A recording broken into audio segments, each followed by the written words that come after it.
Hello, welcome everyone to this webinar exploring enabling AI workflows in pathology. My name is Kikeri Naresh. I'm a professor and the section head of pathology at the Fred Hutchinson Cancer Center, and I'm a professor at the Pathology of University of Washington in Seattle, United States. I'm also the college's international regional advisor for the Americas, and I happen to facilitate planning this webinar program. And so I will be moderating this webinar. This webinar will provide a structured introduction to AI in pathology, simplifying key concepts without requiring a huge amount of technical background. We will also explore how AI models are developed, validated, and deployed with a focus on trust, reliability, and regulatory challenges. I'll just share with you the agenda. Yeah, here's the agenda for today's webinar. First, we will hear from Professor Sarah Copeland, providing a presentation on AI for global scale digital pathology and OsteoPath perspective. Then we will hear from Professor Arvind Rao on rubric of standardized assessments of data, models, and inference towards multi-agentic workflows. Then Professor Danny Jonigk will speak to us on AI in current pathology practice, case studies, use cases, promise and opportunities and challenges. This will be followed by Professor Swapnil Rane outlining how imaging-based AI is shaping translational research driven by pathologists and subsequent clinical application. This will seamlessly flow into Dr. Sandeep Davis' lecture on how AI in genomics and transcriptomics is currently shaping translational research and subsequent clinical applications. After this, we'll hear from Jane Slade on empowering patients and patient advocates to have agency in the use of AI for clinical management. Then finally, we will hear from Professor Ranjan Chetty on summary of the state of the field and directions for the future, including machine learning. This will be followed by a Q&A session. You will have many questions, and throughout the presentation, you can drop your questions in the Q&A box, and we will finally take it up in the last half an hour and answer them. So with this, I will stop sharing my slides, and we will hear from Sarah. I will give a brief introduction to Sarah Copeland before she starts. So here we have Professor Sarah Copeland, who is a consultant histopathologist at the Liverpool University Hospitals Group in the UK. Her expertise spans across ophthalmic pathology, hematopathology, molecular and digital pathology, and biobanking. She's the George Holt Chair of Pathology at the University of Liverpool. She leads digital pathology at University of Liverpool and has been involved in several multi-center digital pathology and AI-related projects.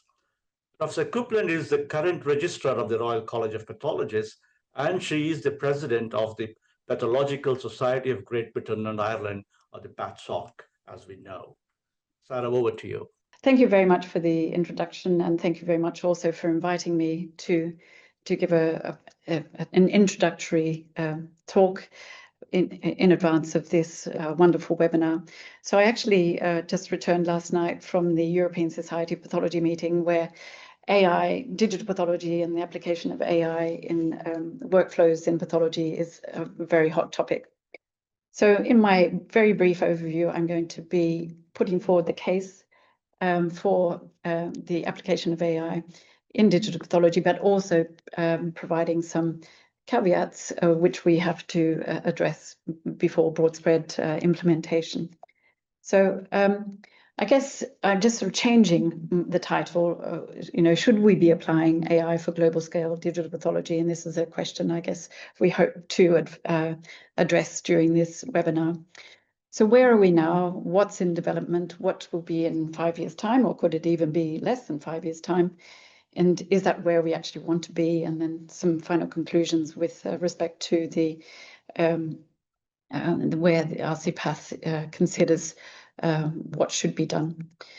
So as you all know, this is an idealized simple viewpoint of histopathology workflow. Then, you know, the sample is, the patient is seen, the sample is requested, and tests essentially performed in a black box in a laboratory, and then the results are then fed back to the physician, and then with information is then fed back to the patient with the subsequent management of the patient. So this, is how we all know it, probably. You know, the sample comes either fresh or in formalin, is then received in the laboratory, barcoded, sections are made, stained, and then sorted before the cellular pathologist reports it, and this is usually an integrated report.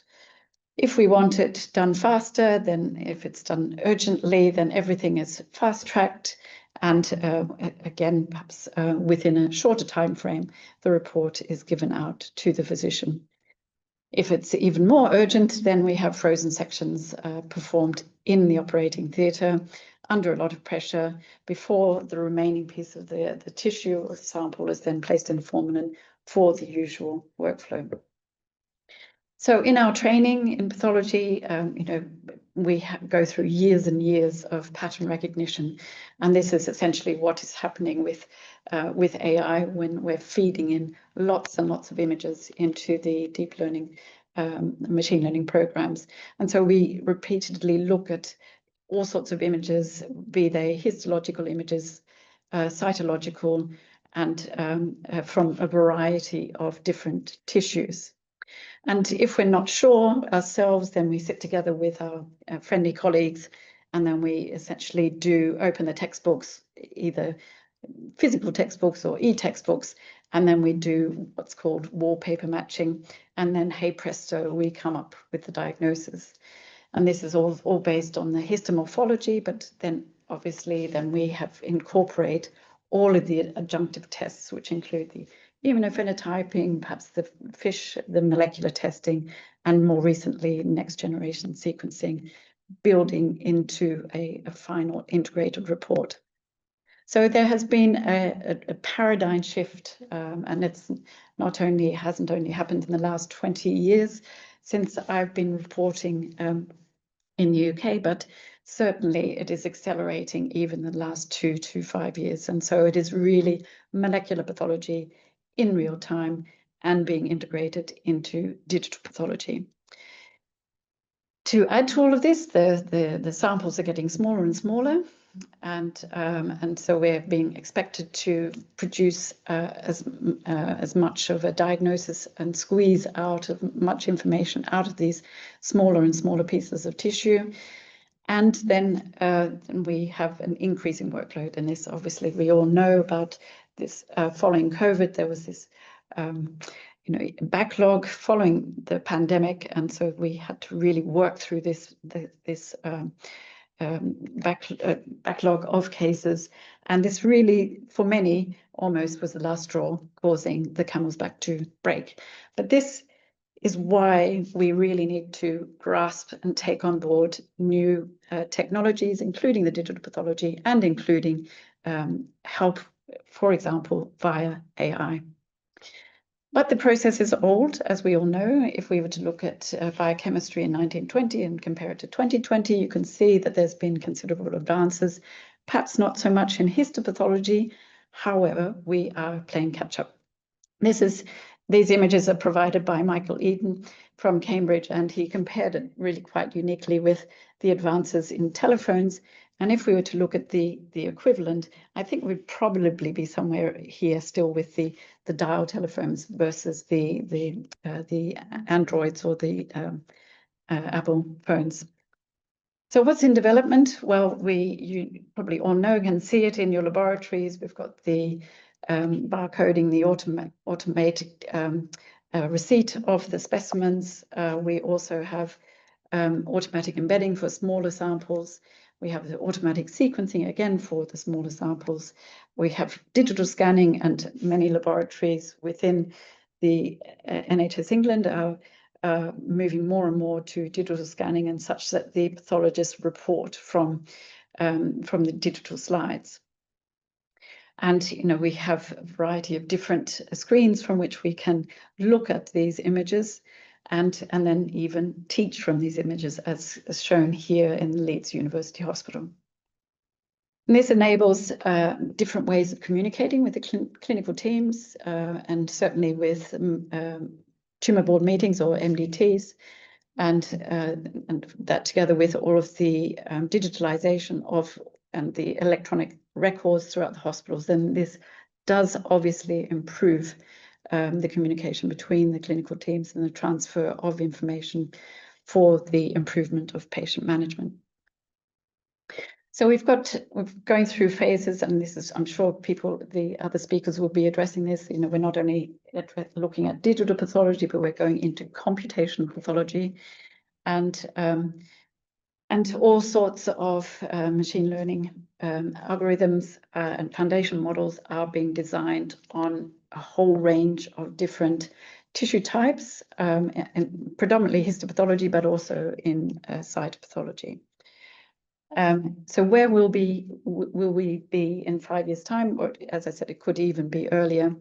So this is a lovely diagram provided by the authors here in their review in 2023, showing all of the different advances in machine learning and computational pathology over the last short period.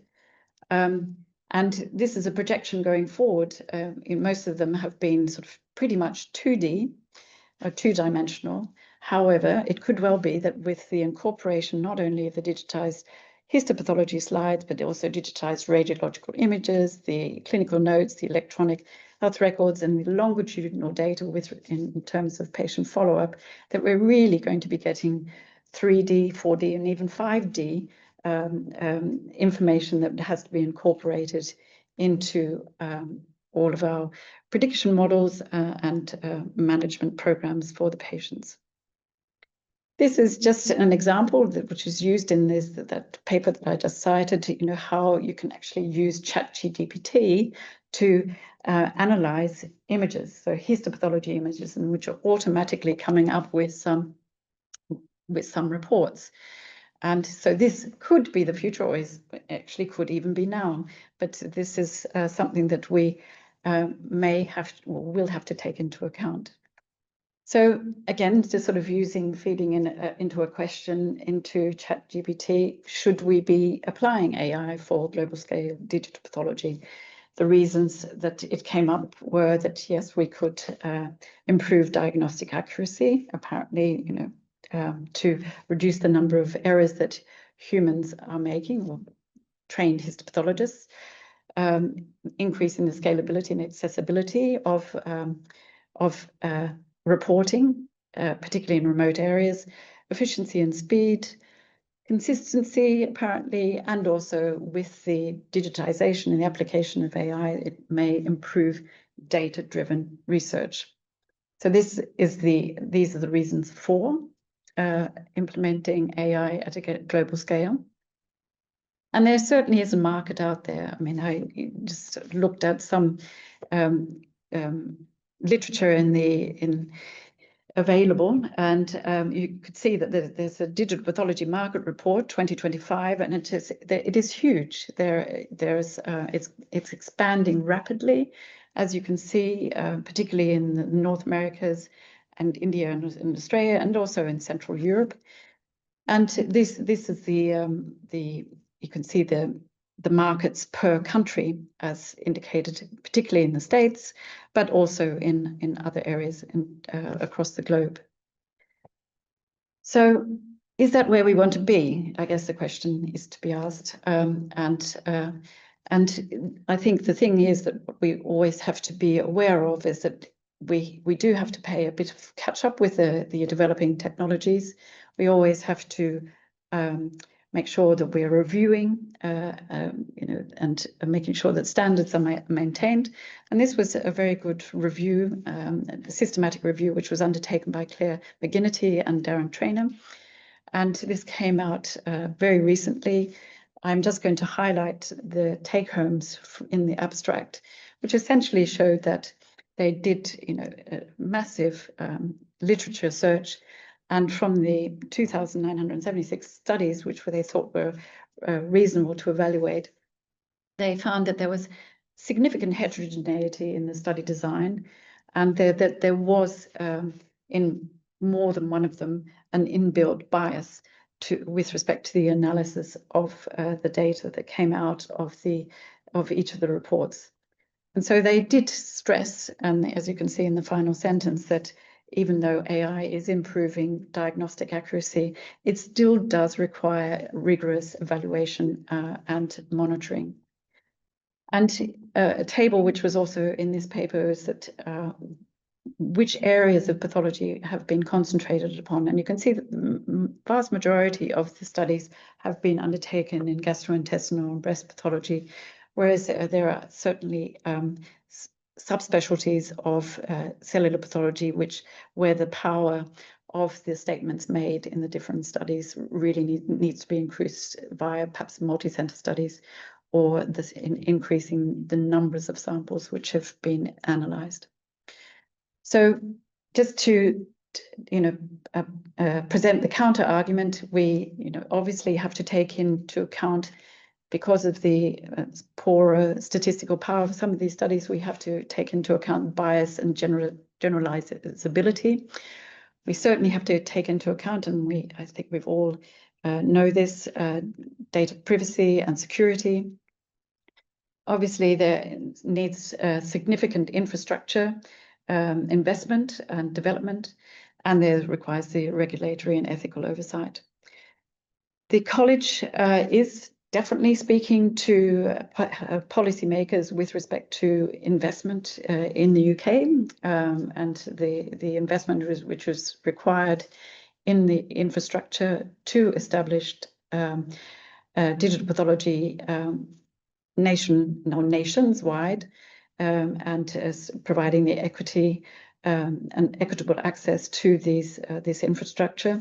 This was Bernie Kroll, Darren Trainer, and Ellie Dow, who met with Rishi Sunak a couple of years ago.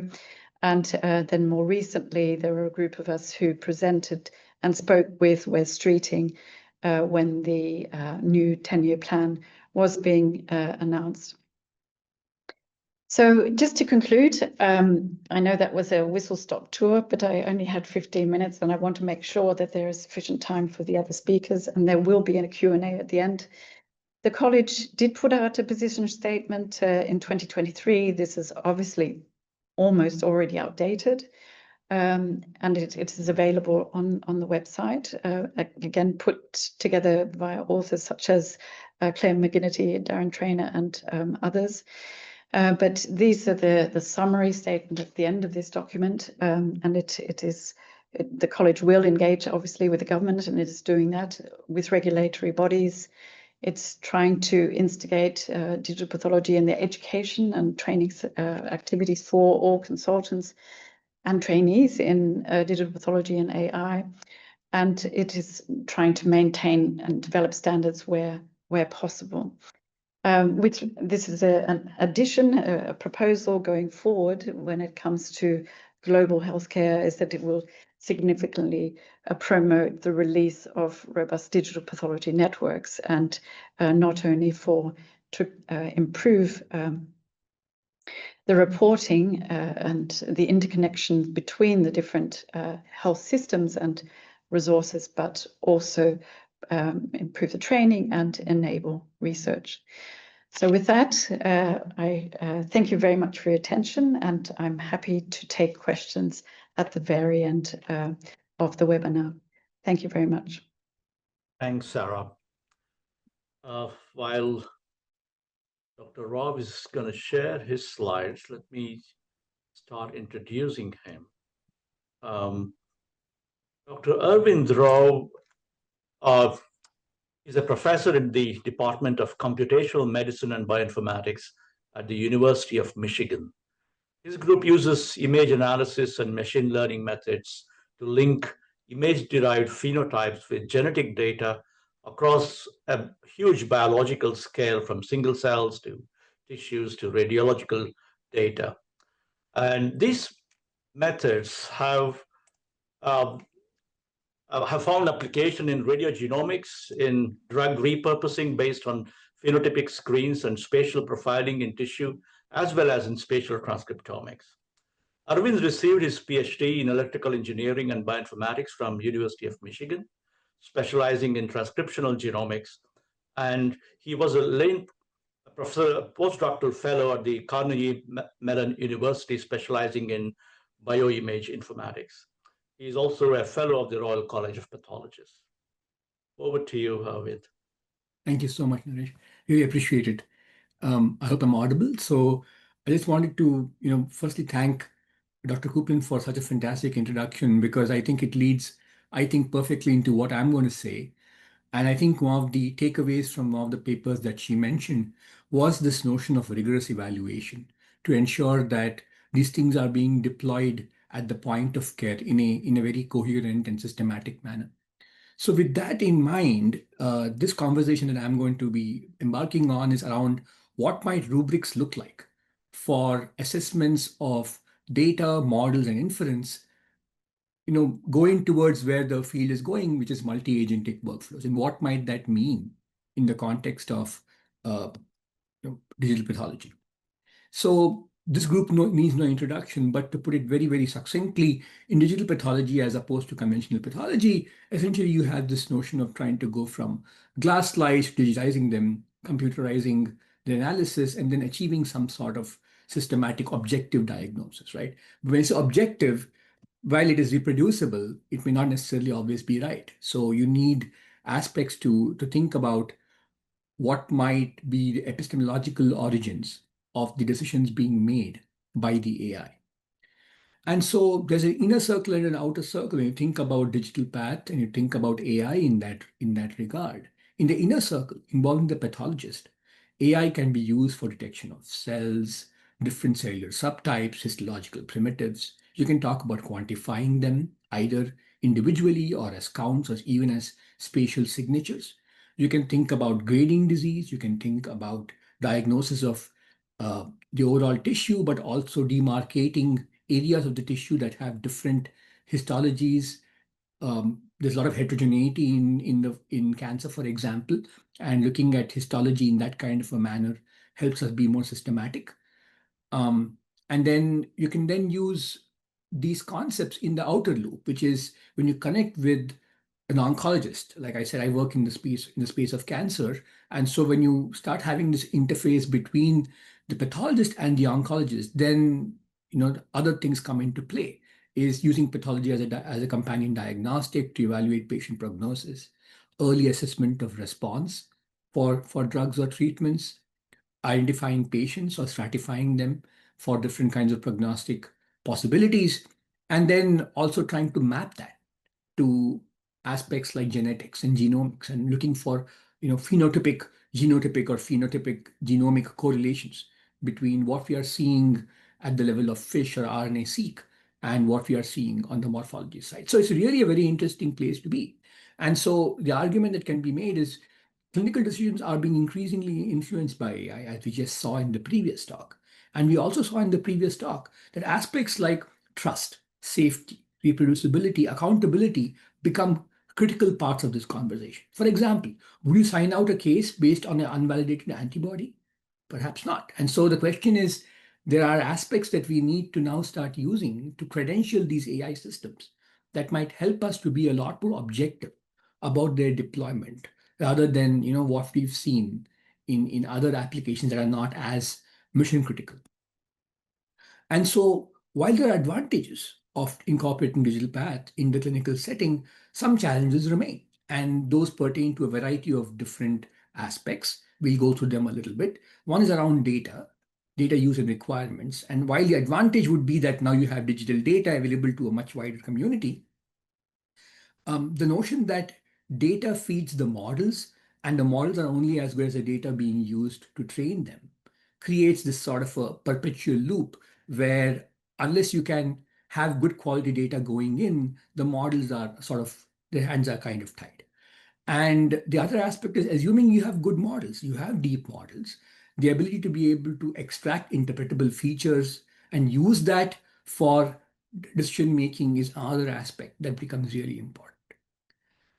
Alongside that, you have this concept of clinical utility. So while you can build a lot of algorithms to be able to do different facets of what we just described, the ability to access the volume of data actually required to build good models, that's still something that is very much work in progress. And people do talk about things like federated learning, where, for example, you can have data from different sites, the model kind of goes between them, data cannot leave the site, and you kind of build better models. But there are aspects of failure that one might need to remember before trying to deploy them at a large scale. And this also creates regulatory challenges.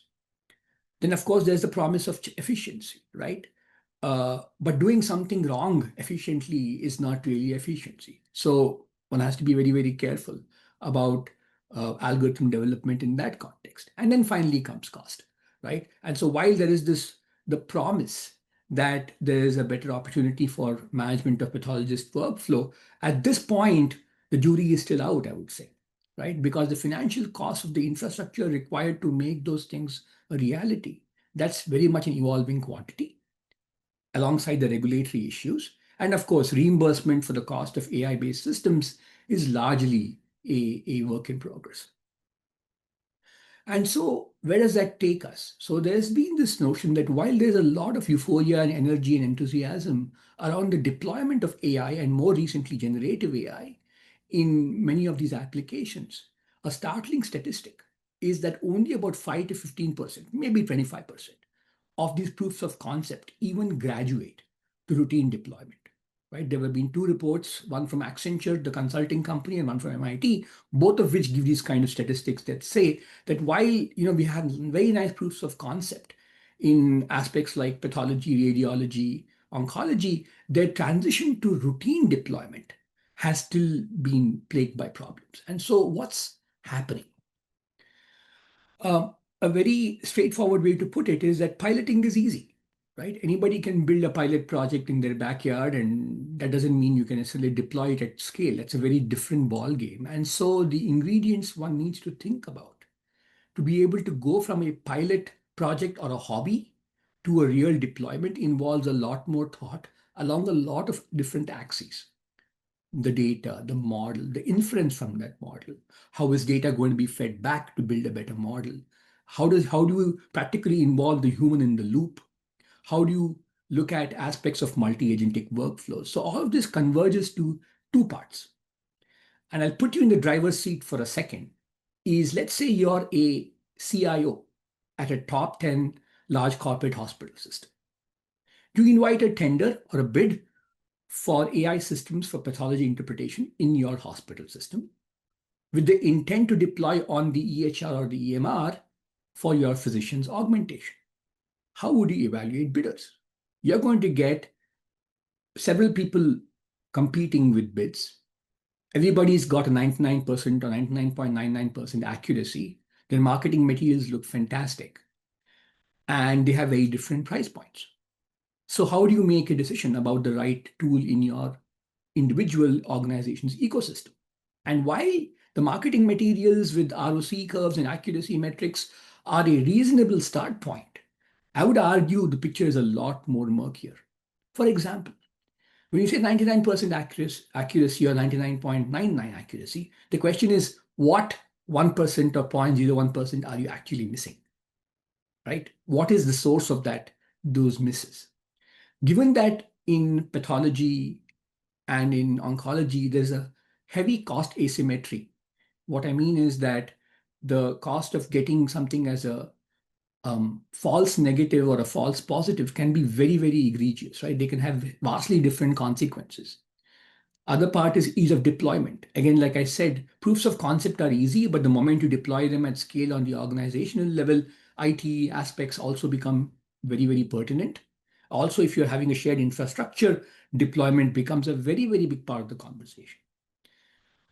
One needs to also think about probability of failures. It's not about what you get right, it's also about what you got wrong and why did you get it wrong, right? How much are there aspects of batch effects or systematic variations in imaging protocols or staining protocols or instrumentation between different sites in the infrastructure?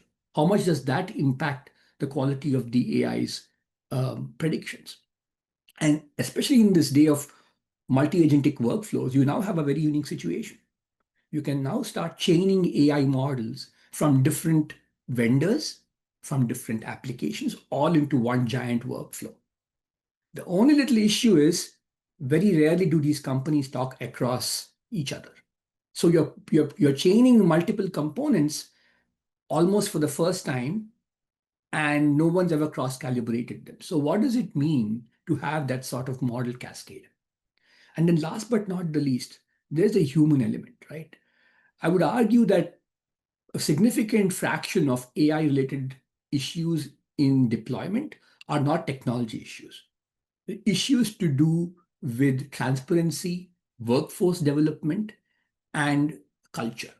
So I think there's a big component of that which can only be mitigated by appropriate training to be able to make these things more harmonized.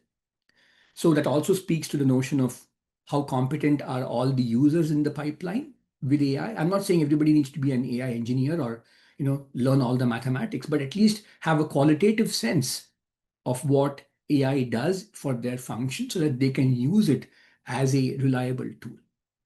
And then the last but not the least, I think we'll also say a little bit about AI-induced physician burnout. This is actually a real thing, right? For example, let's say I'm talking about radiology, and let's say I'm looking at the lung, and I find that the radiologist finds 2 lesions, whereas the AI finds 10, right?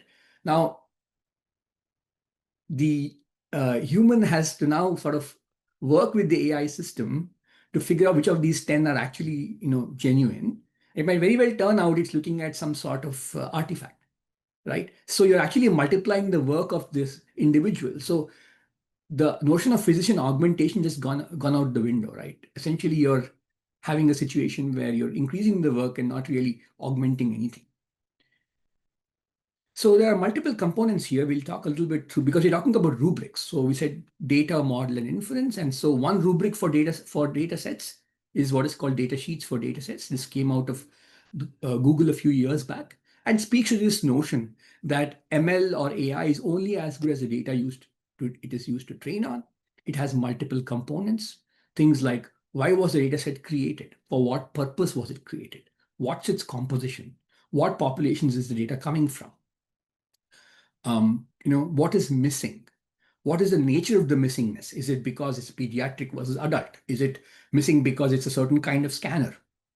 All these things matter because if you have data that is missing in some systematic sort of way, it obviously compromises the concept of generalizability, which Dr. Kuplan brought up earlier as well.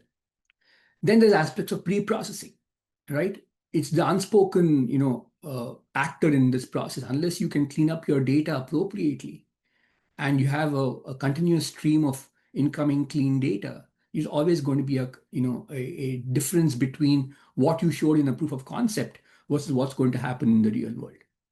And then perhaps it helps the consumers make a much more informed decision, right? I always like to talk about it like a cereal box, right? You go to the grocery store, you buy a box of cereal for breakfast. And I'm speaking for myself here. I'm not a farmer. I don't have any background in food processing. But there's just enough information on the back of the box that I can start making a decision about what I want to consume and how much I want to pay for it, right? Despite me not being an expert in any of these aspects. So can we bring that level of transparency and objectivity to these AI models in the real world? The second part is models. Like we said, again, the rubric for models is something called model cards. Again, it came out of Google a few years back. And the idea is that you need something systematic, just like a food label or a drug label. You need something systematic to compare between models, because otherwise you're going to have unintended uses.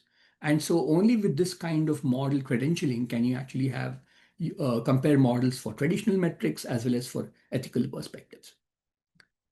The last part is inference. And in inference, I think the key part that I think we need to think about, even when it comes to ChatGPT, I'll give you an example in a few seconds, is the one thing I've never heard ChatGPT ever say is the phrase, I don't know. It always has an answer, right? And that's kind of a little bit scary from an epistemological perspective, is that there is no epistemic humility or epistemic filter that says what are the known knowns, the known unknowns, the unknown unknowns, right? Those kinds of things are completely missing from the output of these current generative AI engines. And to be useful in the context of decision making, which is a very serious enterprise, one has to be very, very clear about the sources of evidence used to make those decisions and then calibrate them with the right kind of uncertainty quantification. So UQ is a very, very popular field in engineering, but I think it's still very early days in the use of UQ, uncertainty quantification, in the context of medical AI, right? I mean, you can get a lot of tools to tell you where the cells located, what are their borders, but there is no concept of how certain you are at those borders. Some cells you're very, very confident about their borders. Other cells you might not be so. But there is no such, rubric to indicate how do these confidences vary between models. Unless we can have that, how do we compare systematically? There is some guidance about this from organizations like the FDA, but it's very much work in progress. So when I bring you back to this question about you being in the CIO's seat, there's a variety of different considerations that go beyond just the marketing materials around accuracy.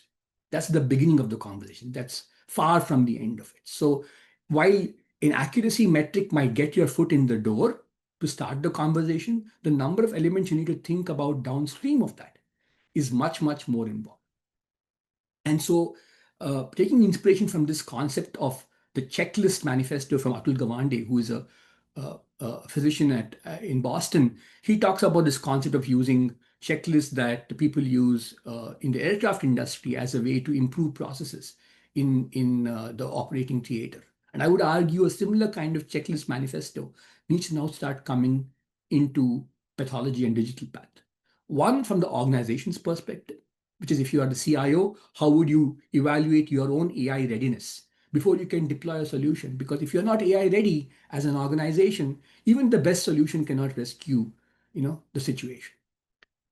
And on the counter side, you can have a variety of different vendors coming to you to sell their products. You need to have a very systematic rubric to assess those models before you decide to buy them, right? So that involves things like we already talked about, data model inference, uncertainty quantification, but other aspects like what kind of AI-induced staff burnout could there be? Is their IT staffing and readiness ready to absorb the ecosystem? And especially you start putting multiple agents together, right? So we've seen already articles out there in the public domain that talk about things like the ChatGPT type models, getting very good at the USMLE board exams, or getting very high scores on the mathematical Olympiads. And so on the one hand, when I talk about this with students, the first question I get about AI from students is, well, is it okay to use ChatGPT to do my homework? I think it's a very fair question because it's a question that gets at the crux of the problem. Are we ready to use a tool like ChatGPT or any other model for that matter in our regular work? So here's an example I showed them. I asked a question, how many S's in strawberries, right? It says 3. The answer is 2. It says 3. I then asked for logic. Why are there 3 S's in strawberries? And it gives me great logic, wrong logic, why there are 3 S's in strawberries. It still doesn't pick up the fact it's getting it wrong. I say, then really, are you sure? Then it does a recheck and then finally comes to the fact that yes, there are only 2 S's in strawberries. And then I had to ask the question, well, you are a large language model, you have so many parameters, you've been trained on all this data from the world.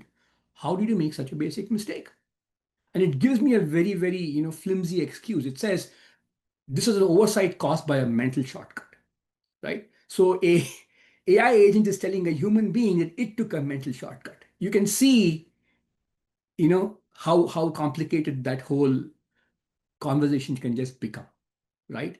Right. So there's the concept of reasoning and thinking that we have so easily attributed to these large agentic models is actually far from reality. They are very good at pattern recognition, but they don't think the way humans do.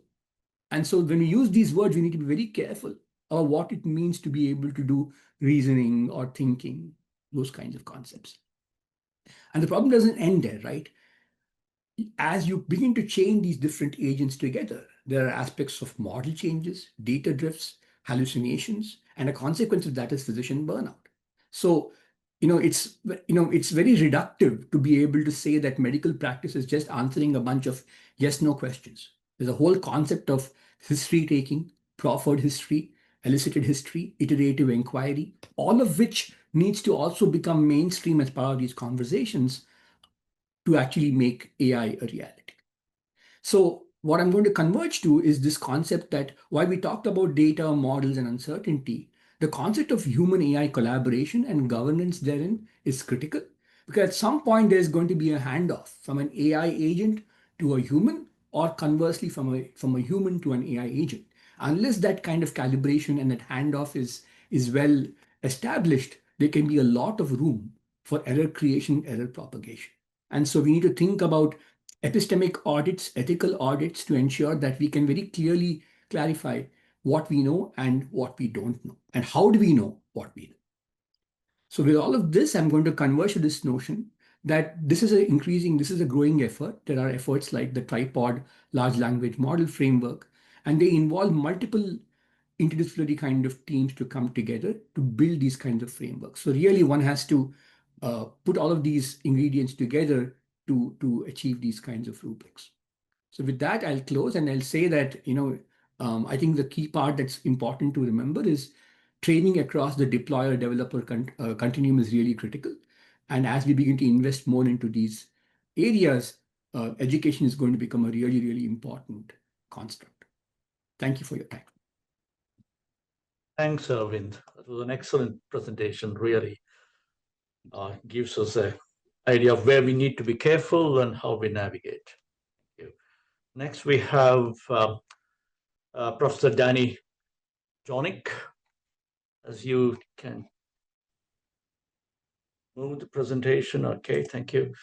Professor Danny Jonigk is currently the head of the National Reference Center for Thoracic Pathology and the head of the outpatient unit at the Medical Center in Aachen University in Germany.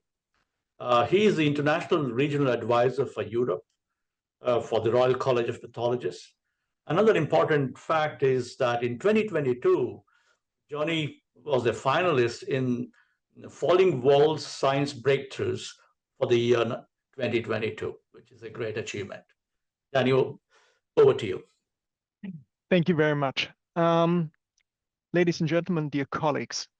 So I'm going to talk a little bit about case studies, use cases, promises, and potential opportunities and challenges in AI and generally speaking, digital pathology.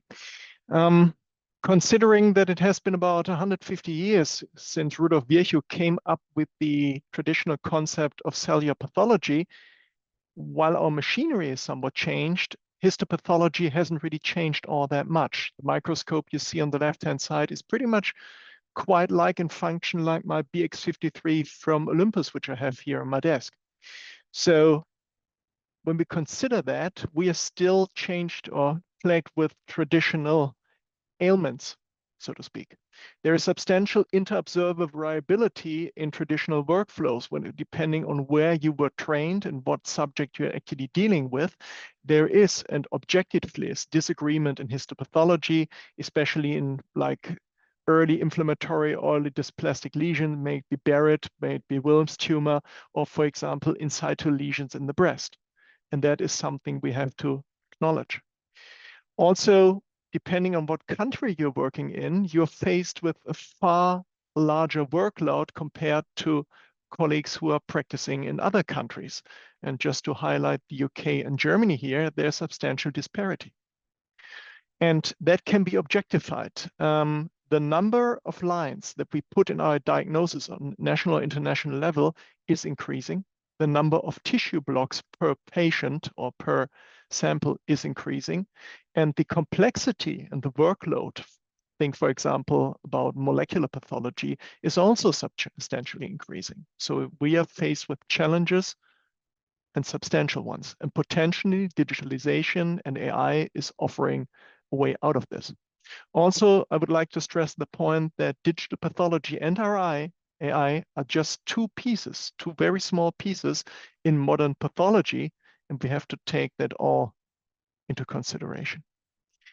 Prerequisites for AI implementation mean digital pathology, and that is our currently, like we are literally in the final steps of going full digital here at Aachen. Those are 3 of our largest scanners. We have a total of 7 of those. And we are going hot with digital in about 2 weeks' time. But that also means that you need substantial GPU and storage servers, and depending on what country, again, you're practicing in, potentially using cloud services, which, for example, is sort of illegal in Germany because we take data protection here to the nth level, and that is something that you have to consider. And as we found out in the last month, there can be unexpected challenges that neither you nor the companies you're dealing with are thinking about. For example, network connectivity. There were some substantial problems which we could just solve in the last minutes by, again, financial investment that we hadn't really calculated because we believed our IT gals and guys who actually told us, no, this is going to be fine. It might not be, and it will be in your desk to deal with that. And then you haven't even started with digitalization. So the first regulatory approval for prostate cancer diagnostics came about 4.5 years ago. So this isn't really hot new stuff. It is a couple of years old at least. And those programs, of which there are several, actually demonstrate and reliably demonstrate increased sensitivity while specificity is sort of the same.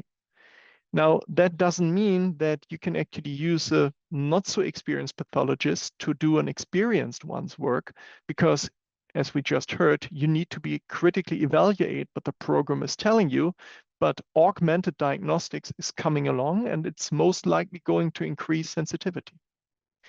And accurate prostate cancer detection and grading is something that's a real reliable, so far reliable use case in clinical application. That means that you have accurate cancer or more accurate prostate cancer detection and grading. The machines really have come up to par, and that is really reliable. The same is true for AI applications, for example, for breast cancer pathology. For one thing, that helps in diagnostics, which we all know can be a little bit challenging, but it's especially true for quantification of biomarkers. I'm quite sure that none of the people in the audience really are so sad about not having to compute that many CP scores anymore, right, in PD-L1. And it also enables us to put our histopathology cases in new predictive algorithms, which actually help differentiate for our clinical partners how aggressively an individual patient needs to be treated. The same is true for lymph node breast cancer metastasis detection. You sort of get the same diagnostic accuracy in less time. And there's not just one publication out there, but quite a few, which really show that automated biomarker detection and quantification is something that the machines can do, at least as far as we know so far, quite reliably. And when you actually pitch the pathologist and experienced pathologist against the AI, they sort of perform on the same level. And that actually means that automated breast cancer stratification and re-stratification is really on the table. And your clinical partners, your clinicians are going to ask you about that. Because when it comes to optimization of workflow, which obviously really translates to survival analysis and survival differences, that is something that you're going to be asked for. And you need to be, at least as we just heard, be reliably competent about that. As I just showed you, improved patient stratification in different varieties of breast cancer isn't just something for ad hoc, but it also translates to better survival or worse survival, depending on what the machine actually gives you on data in the long-term run. There is a single center prospective non-randomized clinical trial for AI-assisted breast cancer sentinel metastasis detection. And that was so interesting that I was actually asked about that in my last pitch before the board of directors, because that paper put forward that for the individual patient, you have a reduced cost for one patient who just didn't have breast cancer resection, but also lymph node metastasis detection or not, of more than 3,000 euros per patient. And moreover, with improved sensitivity, as by this publication, which is very well done, an improved sensitivity of about 30%, about half the time although the AI arm had more slides to deal with, about 1/3 more. And of course, for the clinical decision makers who really have to decide on how many pathologists are going to work in your department and what the funding is going to be, those are numbers which actually make them listen. The same is true for microsatellite instability in colorectal cancer. The algorithms, the programs are rather good when it comes to picking up histopathological characteristics, which the human eye can't reliably do, and determine whether that patient is likely microsatellite stable or unstable. And by now, that's really smartly integrated into a workflow, saying that, okay, if the machine isn't quite sure, then you can do the immunohistochemistry. Then you can do the sequencing or the PCR in order to come to a comprehensive diagnosis, but that is going to help you if it's smartly implemented. And when you look at the raw data, the correlation is pretty impressive when it comes to separating microsatellite unstable and microsatellite stable patients. So using that for screening, and in order especially to rule out patients with a microsatellite stable phenotype, not just in colorectal, but in other GI cancers, liver cancer, the like, that is something that's quite interesting. I mean, a sensitivity of 95% isn't yet perfect, but we are still at the beginning of this workflow. However, that is something to be taken with a grain of salt. I mean, when it comes to regulatory approval in the European Union, in Great Britain, in Northern Ireland, you can see the differences here. And with multinational companies, multinational industries actually developing and taking the financial burden of these individual programs, it might be that depending on where you work, there is something available, but not available for you for true clinical application. So again, one needs to be informed in regard to law and regulatory purposes. Also, the 35 tool market is quite diverse. There is a potential substantial focus on detection, depending on the major subspecialties. And if you have a look at here on the right-hand side, you have about 25% of the current algorithms which are up for grabs on detection only. Then they're the ones which actually detect and grade. They're the ones which detect and quantify. And about, again, 25% give you detection, grading, and quantification. And, it might be that some interesting software is going to be available, something like in half a year's time, you decided for another program, and now you're stuck with that because of the substantial financial investment. So again, there's a big market out there. There are lots of vendors out there, but you really need to know your stuff in order to be able to really do the right and the smart pick, which is going to enable you being smart and continue being smart for the foreseeable future, because funding is obviously limited. Also, there are really insufficient numbers of publication associated with 35 products. That's quite, to me, that's quite surprising. But when you take a look at this publication, which is given a year old, but about half of the products which are legible and which are certified, there are no publications, right? So, I mean, would you buy into a product where the scientist who developed that tool didn't even put their raw data for? And to actually visualize that, a substantial amount of the programs available, they actually did publications, but they did the publications after the program hit the market. And we are still talking about regulatory approved programs. Also, the radiologists are about 1.5 to 2 decades ahead of us. There is an AI app store which helps you in clinical integration, use, implementation, and orchestration, but currently there is no real app store for AI in digital pathology. It's just not available. So it's a little bit of the Wild West frontier in the moment. And it was already touched on before, reimbursement is a big issue. In many cases, there is no regulatory oversight on reimbursement strategy for using AI in diagnostics. There isn't by now a reimbursement task force which actually starts addressing those things, and that's really important. It definitely is.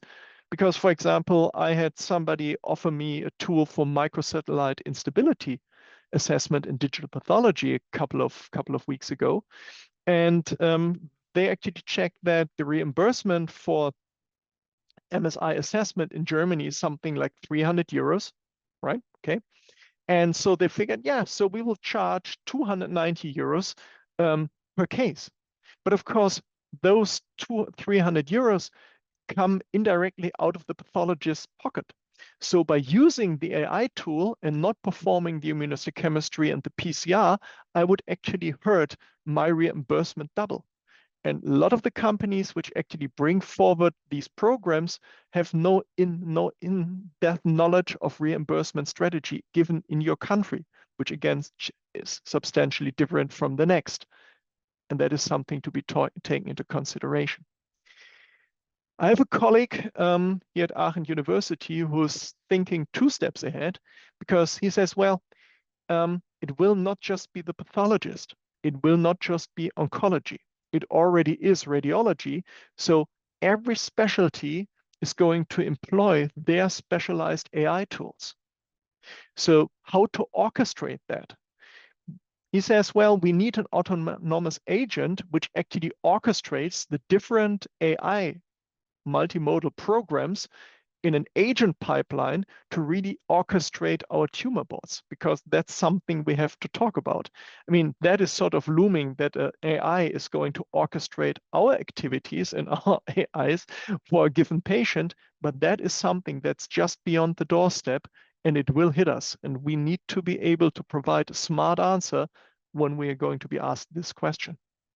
So to conclude, currently, diagnostic AI tools focus on major subspecialties, for example, breast cancer or uropathology, particularly prostate cancer. There is an improve in turnaround times while keeping diagnostic accuracy on a comparable level.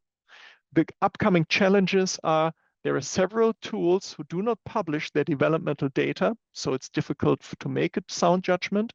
There's an absolute lack of standardization concerning interfaces, and also there are some indirect savings. There is no substantial reimbursement strategy, which make diagnostic caseload a challenging business case.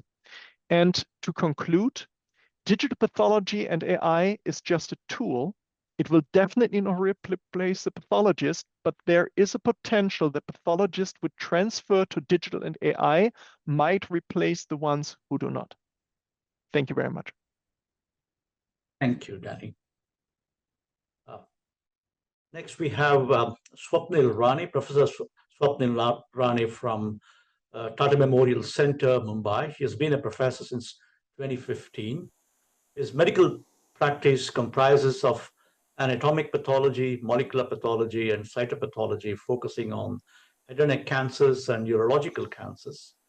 He has a keen interest in bioinformatics, data mining, statistics, modeling techniques, digital and computational pathology, and he has been using machine learning primarily to make sense of biological and clinical information that he receives. He has successfully executed multiple independent collaborative projects in the field of histopathology image analysis with collaborators both in the academia and in the industry. He is keen on transdisciplinary data-driven approaches to finances, to medical problems, and to understand pathology, oncology, and overall medicine better. Over to you, Swapnil. Thank you, Dr. Carey, for the nice introduction. So as I like to say always that I am a pathologist first, and I do have imbibed many of the additional qualities as I have gone through my training and practice over the last 10 years. So at TMC, we are now just recently set up a new department of digital and computational oncology, which I lead.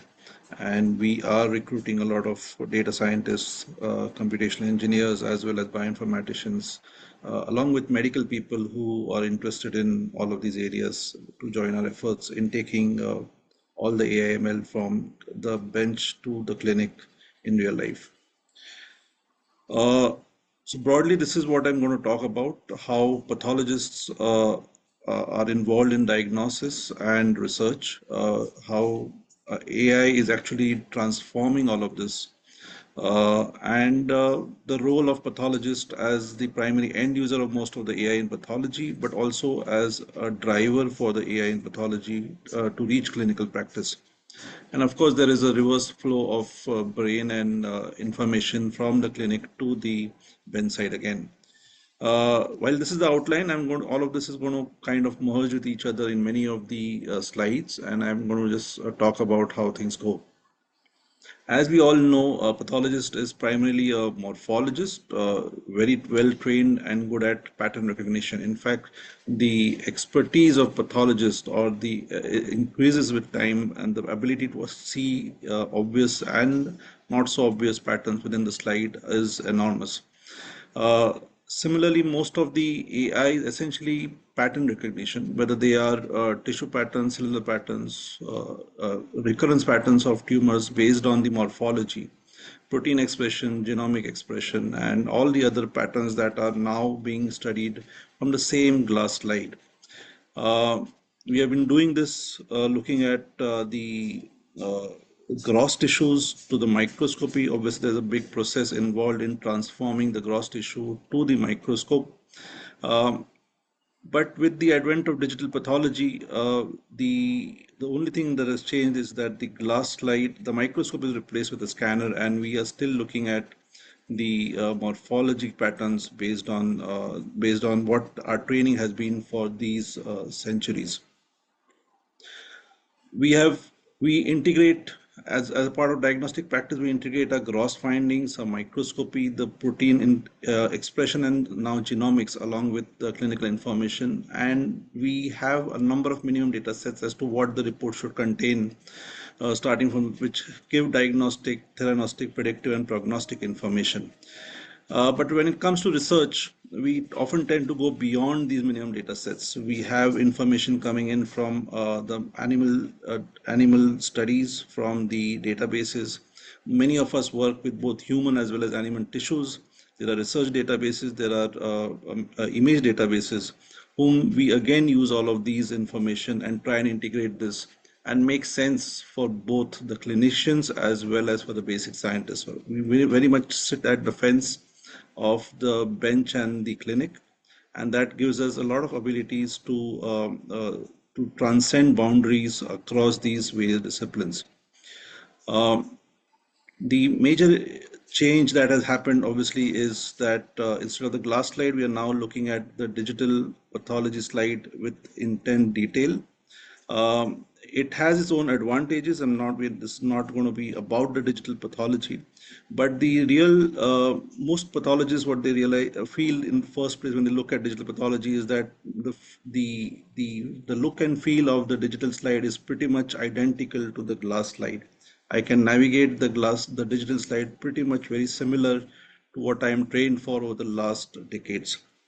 But what they don't realize is that the digital slide is very different from the glass slide. It is a digital representation of the physical world, but it is not the same. There's a lot of things that was happened within our mind, within the physics, as been incorporated into the digital slide. And this is what enables this digital slide to be used both by pathologists and by AI models. Going ahead, as we embrace more of digital pathology and AI, it is imperative that pathologists actually understand this particular file in intricate details, pretty much how they understand their current tools like the slides as well as the microscopes. Let's have a look at the tools and the various AI models that are currently in various stages of development and how pathologists or even biologists use them. Starting with the most simple things, we obviously used to take a printout of IHC slides and count the positive and the negative cells, and come up with a proportion output of what proportion of cells are positive for a particular stain, commonly MIB1 or ER, PR, and other nuclear stains. But there's an extensive inter and intra-observer variation, and these are the common problems faced not only in diagnosis but also in research. So the same slide is going to be very differently rated by different pathologists, and in research that variation actually increases much more. You don't really need very complex algorithms to do basic counting, which in a much more efficient way on the computer screen. You have many tools in the free domain as well, which allow you to count cells in a more accurate way. And going ahead, there are many inbuilt tools within this free softwares which can allow you to automate the counting of the positive cells and negative cells.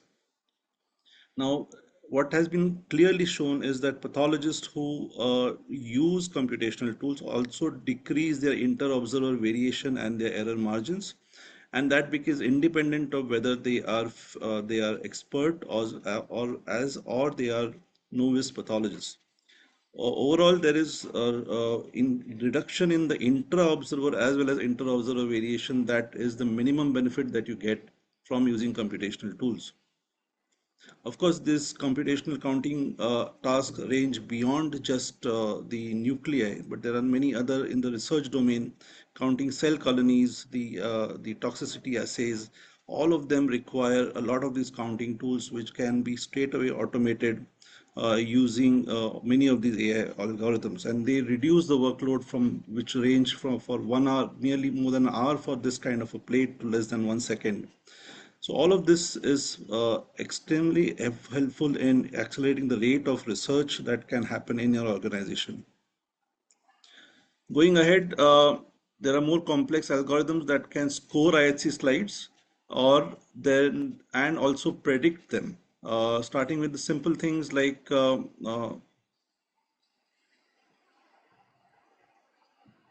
starting with the simple things such as diagnostic accuracies, models are no longer simply black boxes. They also actually give us heat maps back. This is a semi-supervised algorithm that was built on colonic biopsies.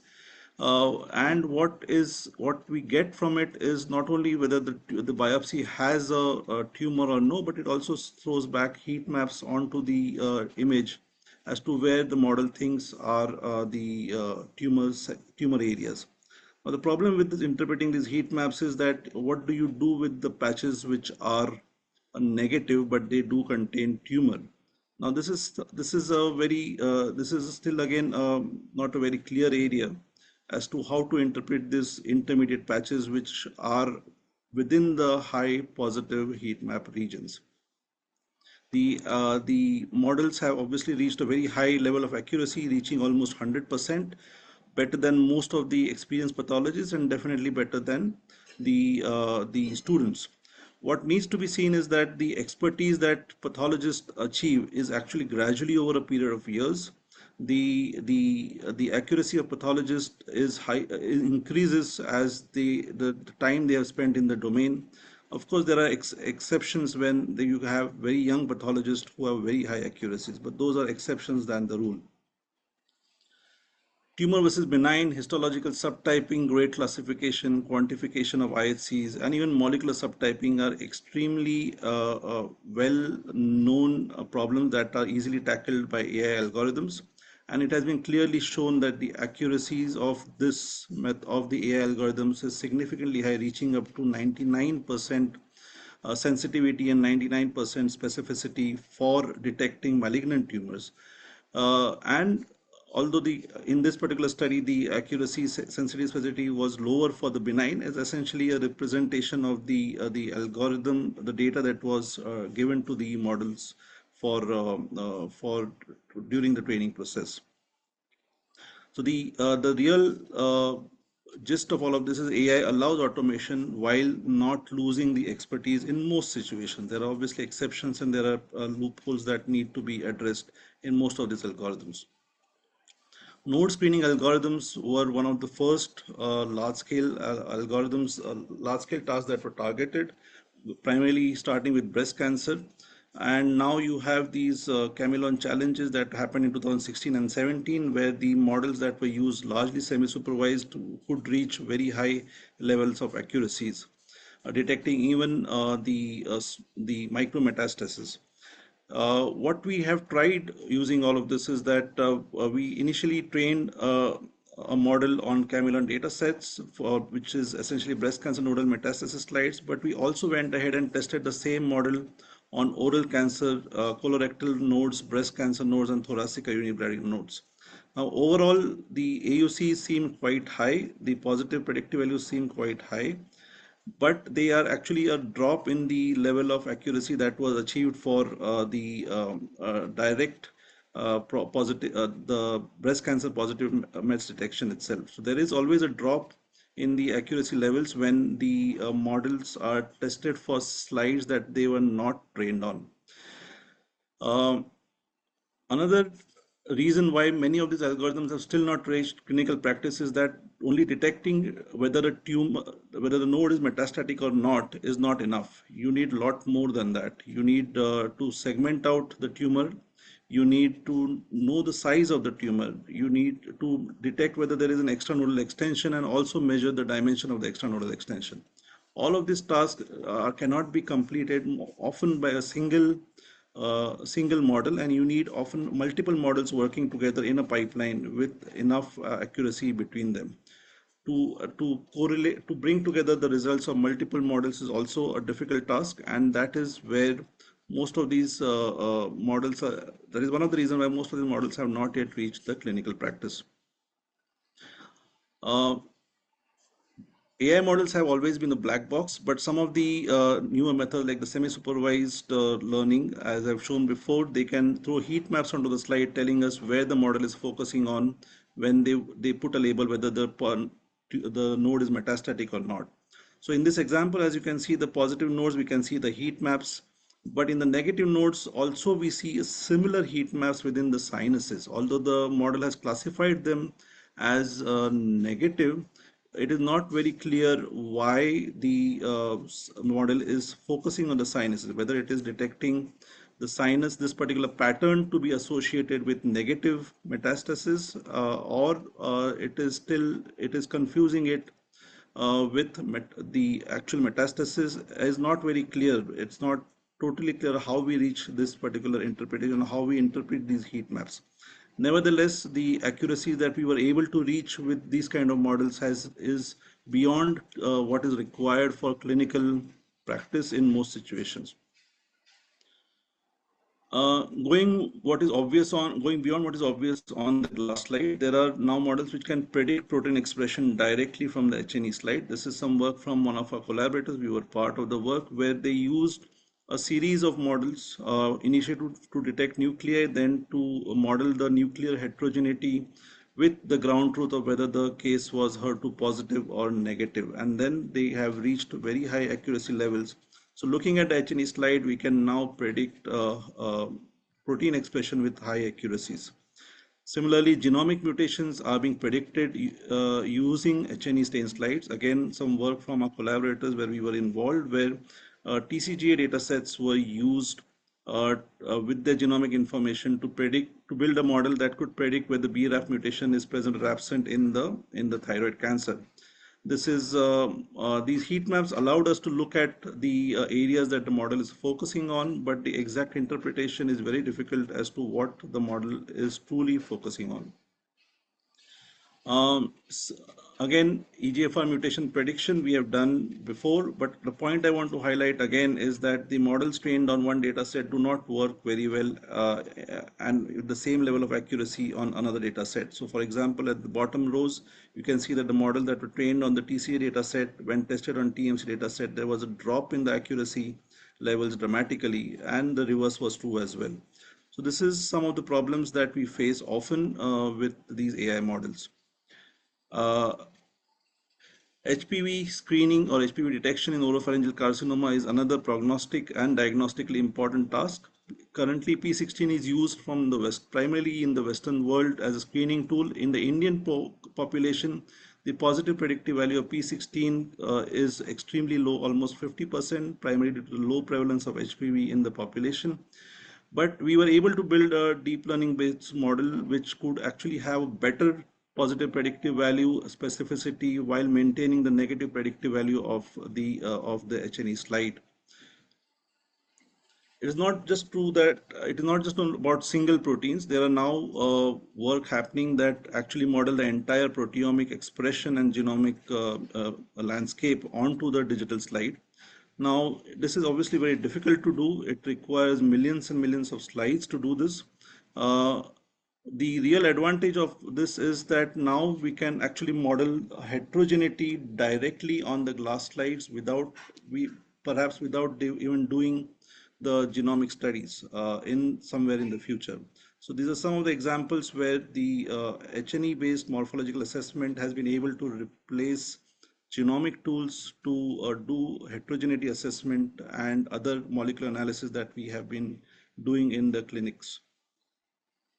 Some simpler models have also been built which can actually help us prognosticate aggressive cancers, identify which treatment is to be given for a particular tumor. This is an example of head and neck cancer in which the nuclear morphometry and nuclear morphological features were actually modeled to predict patients who have high risk of progression and low risk of progression. Thereby, patients who have a high risk based on this particular score could be offered escalation of therapy and vice versa, de-escalation for patients with a low risk of progression. Many of these insights have been taken from what pathologists know beforehand. For example, we know that pleomorphic tumor cells and anaplastic tumor cells are often bad. The patients tend to perform poorly as compared to those who don't have these kind of cells. But we have never been able to quantify them in an accurate way. So AI models actually help us to do this, and this is an example of where they have actually quantified the multinucleated cells and come up with an index that puts patients into high risk and low risk categories. Again, there are examples of tumor-associated trauma. There are examples of uninvolved lymph node analysis. Currently, our current paradigms are not very clear about what the uninvolved lymph node has, what is the role of uninvolved lymph node in the patient prognosis.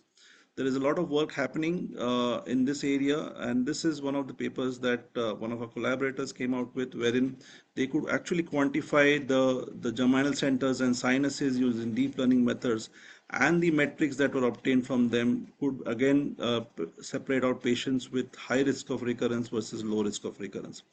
We have been trying to do this in head neck cancer also, and our interesting finding has been that we are able to delineate patients who would potentially benefit from adjuvant CTRT over adjuvant RT, and we are in the process of validating these particular findings. Having said all of this, at the bare minimum, what AI or computational pathology is going to offer is reduction in the turnaround times. It is very well known that time to treatment initiation affects outcomes. The more time it takes, worse the patient outcomes tend to be. Given that the average turnaround times for genomic test is any genomic test is 2 to 3 weeks, this particular computational tools will actually help in accelerating treatment initiation and reducing the time to treatment initiation. In terms of research, without AI assistant, this research tends to be a highly manual process. There is an element of the inter and intra-observer variation. They are prone to human limitations like fatigue, missing subtle patterns, depending on the expertise levels. While with the AI assistant, many of these errors can be eliminated. Pathologists can do much more research using AI tools than they would do without them. I just want to briefly touch upon how do these AI models work and how pathologists tend to get involved in all of this work. One of the easiest way is where pathologist insight are modeled into the algorithm. So this is an example that I've shown before, where the knowledge that a pleomorphic tumor cell nuclei is a poor prognostic factor, and that could be modeled into the process. The advantage of this method is you need fewer amount of data, But the disadvantage is you need a lot more annotation and a lot more involvement of the pathologist, but it builds on the interpretable features. The models are much more interpretable and understandable as to what the model is trying to predict.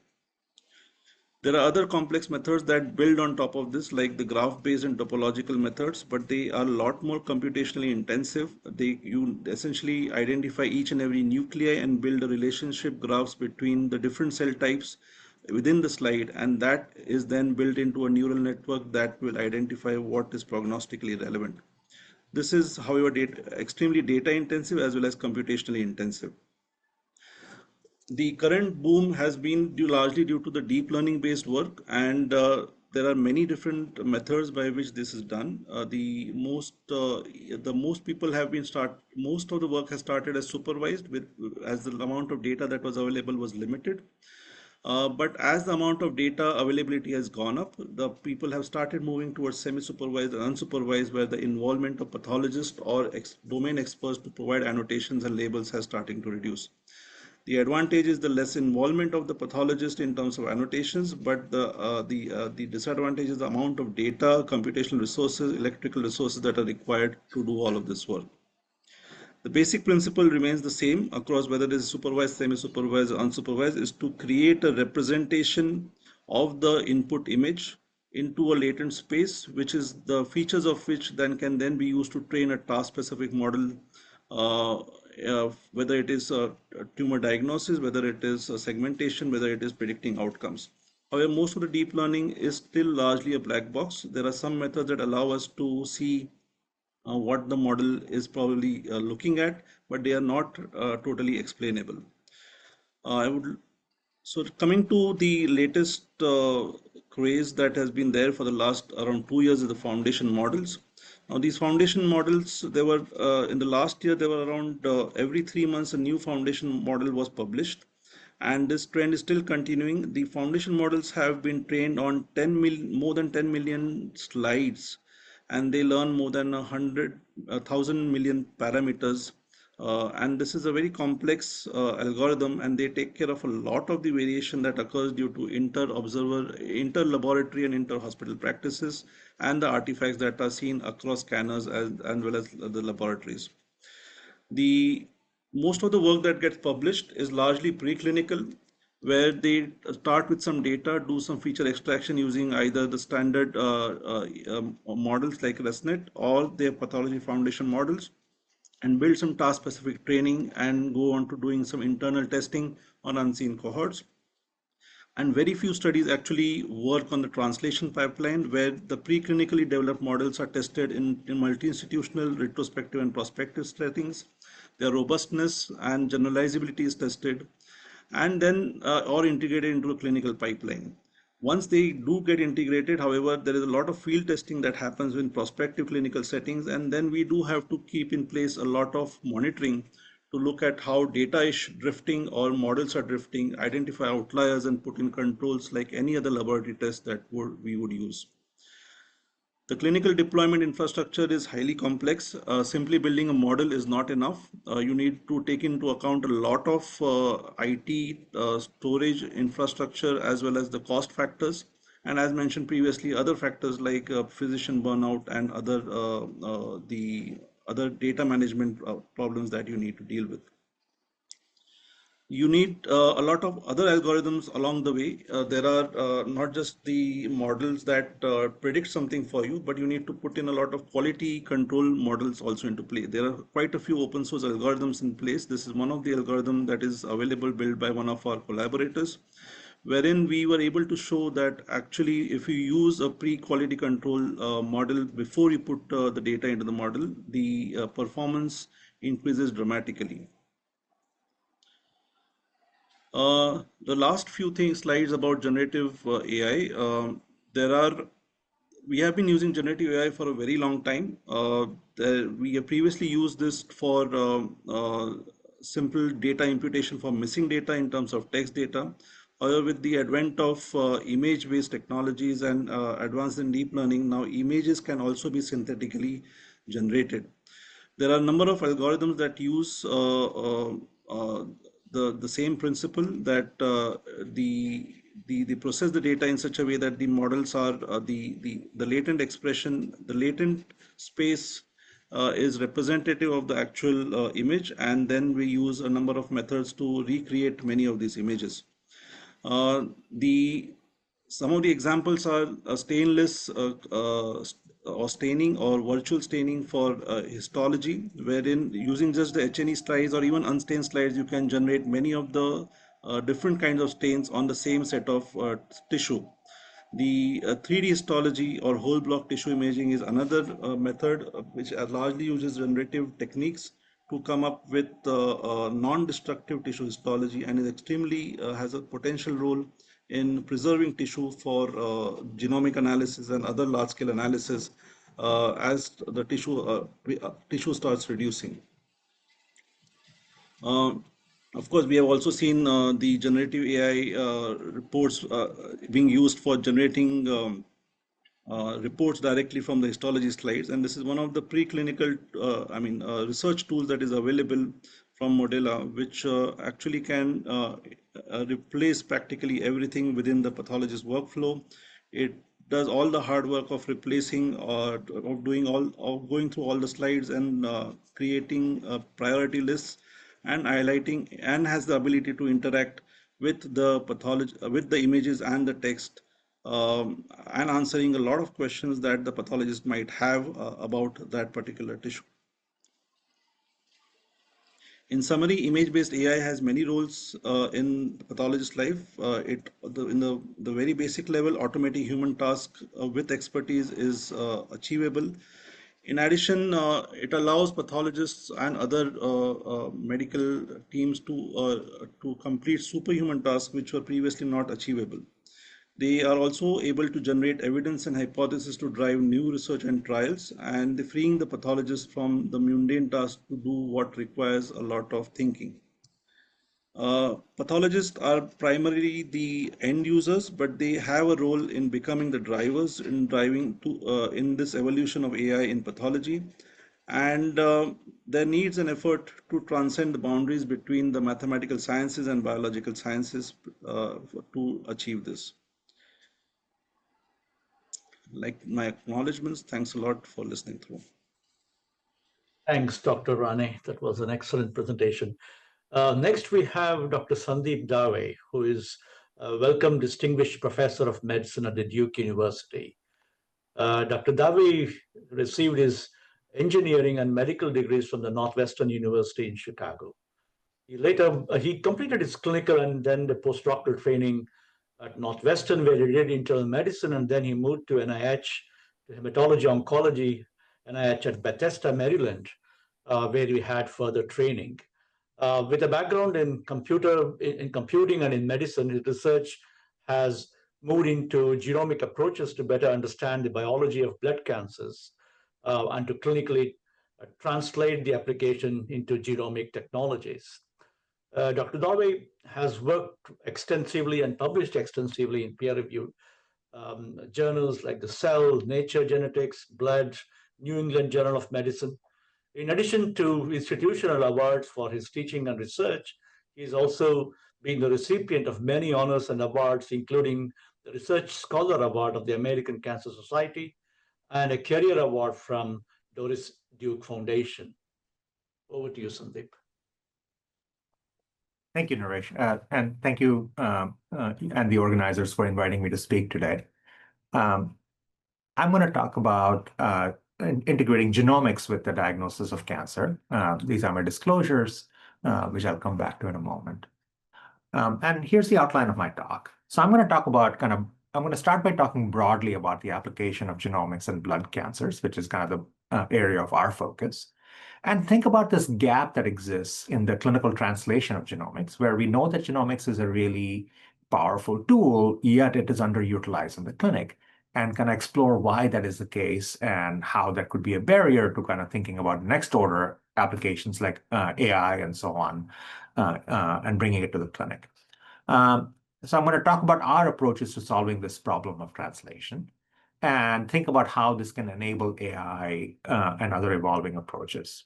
So a couple of notes. One is I'm going to talk primarily in the context of our work, so I can kind of talk through concrete examples. and not try to review everything that is in the field, which is way too extensive for a talk this short. I'm also going to use the terms machine learning and AI interchangeably. So machine learning is kind of a older term in the field in a manner of speaking, but they refer to the same thing, which is training the computer on existing sets of data to make predictions about new sets of data, and so it's a matter of terminology as much as methodology. So as you know, genomics really has been an engine for discovery, and that engine derives its power from the fact that NGS and genomic technologies are really the cheapest technology we have in terms of identifying states of nucleic acids, whether a DNA molecule is mutated or not, or whether an RNA molecule is expressed or not. And this has powered a lot of discovery through the past couple of decades. This is just a partial list of our own work, and it shows you kind of how much this genomics engine has powered discovery in a variety of kind of different biological domains, but particularly in cancers, including our work in blood cancer. So blood cancers, are special in my mind because I happen to work in them. But there are some things that really make them different from other cancers. So they're collectively common. Collectively, they're about the fourth most common type of cancer. And there's no modifiable risk factor. So there's not association with smoking and lung cancer, for example, where if everyone in the world were to quit smoking, lung cancer would go from being the #1 most common cancer to probably not being in the top 5 or 6 even. With blood cancers, there's not a whole lot you can do to modify risk of developing cancer. And so the overall risk of blood cancer with aging and so on is going to increase in the years to come. Blood cancer is also at the vanguard of new therapies. Small molecules like imatinib, CAR-T cellular therapy, and so on were first developed in blood cancers and then kind of made their way into solid tumors.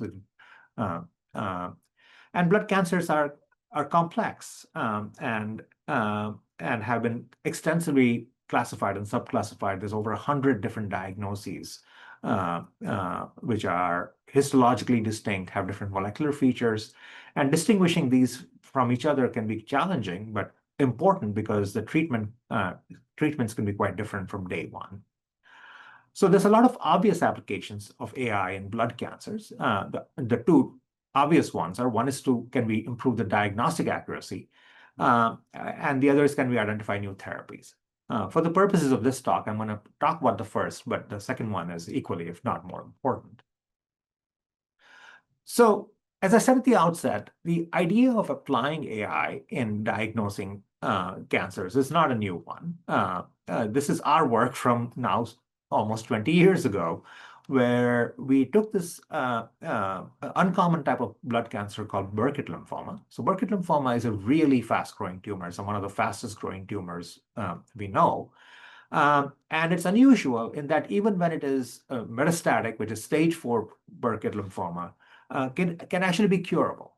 That is, if it is diagnosed correctly and treated correctly with intensive regimen. So in the survival curve on the right side, you see in the green line, the patients who are diagnosed and treated appropriately with intensive chemotherapy regimens.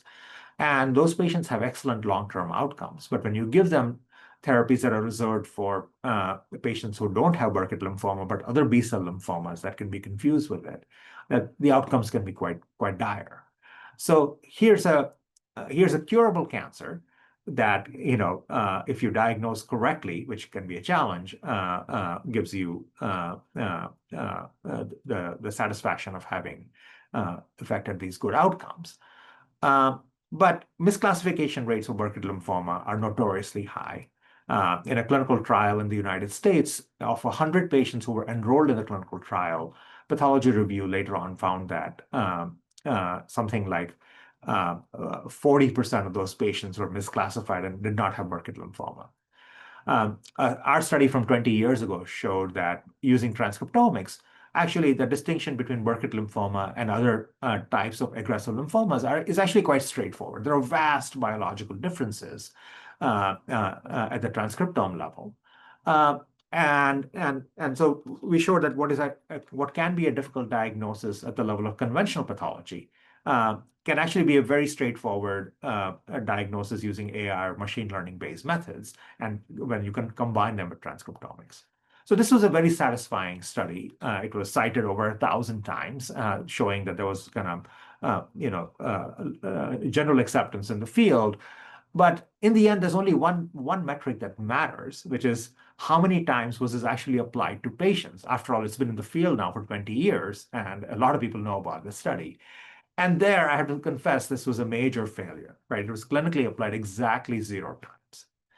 So the question is why, right? So we know this is an important question. We know this is something that we can apply. This was published in the New England Journal of Medicine.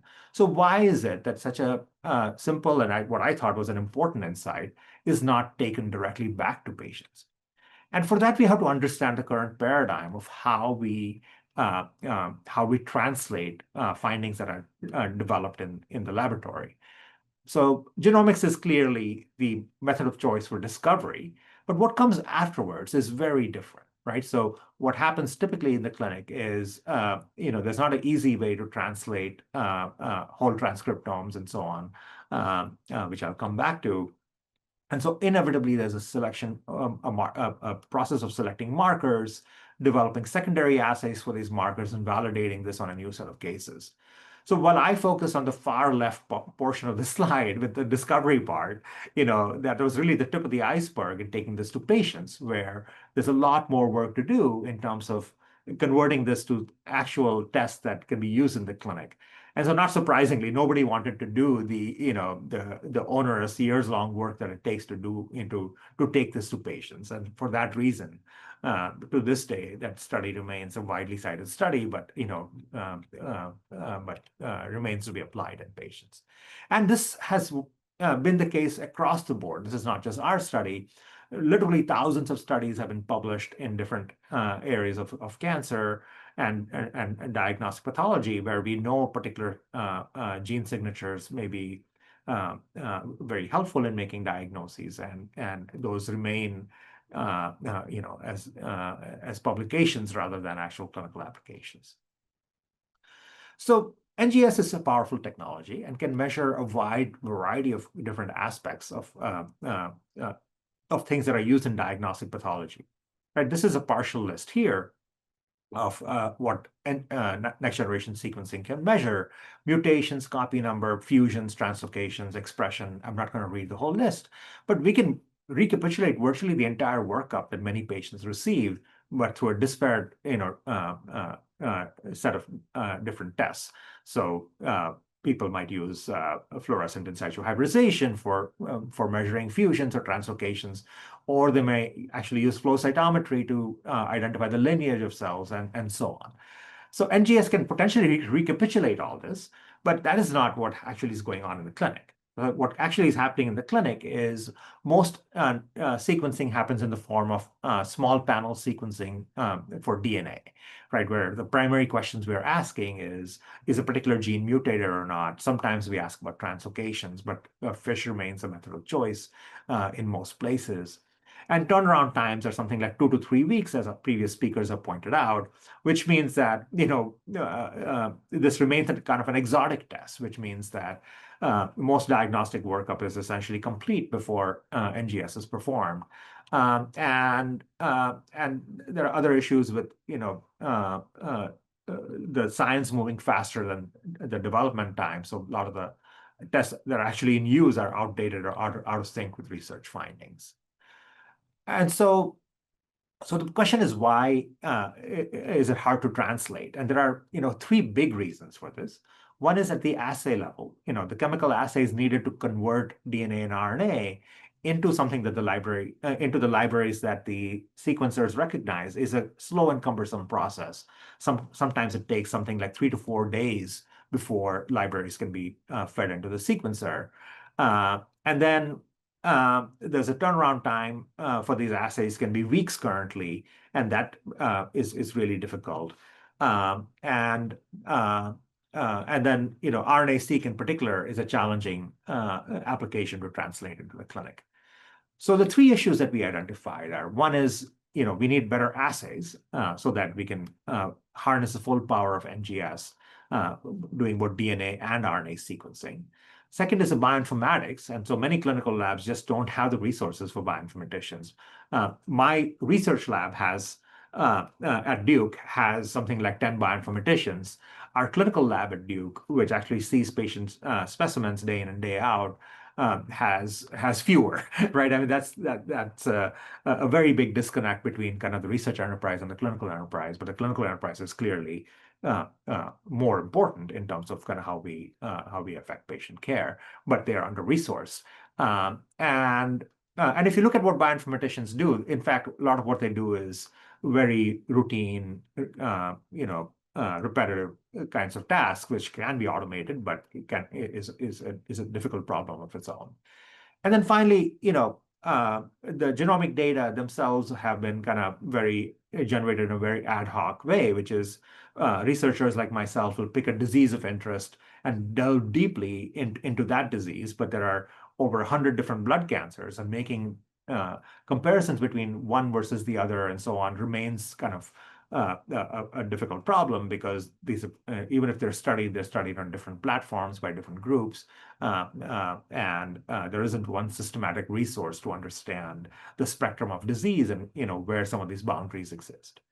So these were some of the problems that we sought to exist, so to address, so that we could kind of effect and perhaps solve some of the aspects of the problem of translation.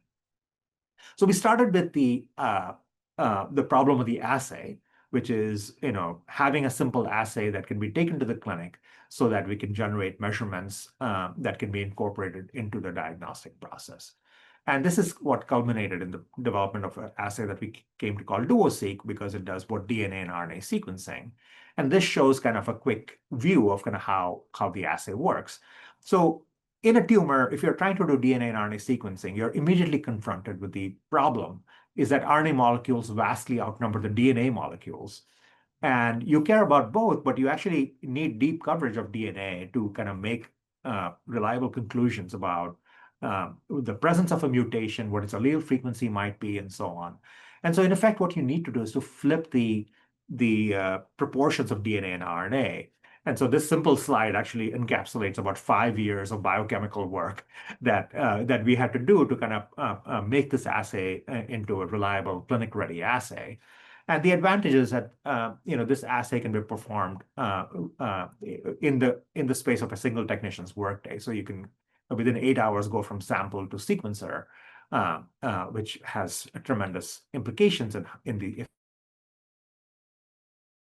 And we then performed validation to show that it works similarly to dedicated DNA sequencing and RNA sequencing using separate kits from NEB, which is New England Biolabs, which is a well-known provider of these kits. And so we've now validated this extensively in the clinic, and it's to ensure that it's a clinic-ready assay. The next step we had to do was to automate bioinformatics.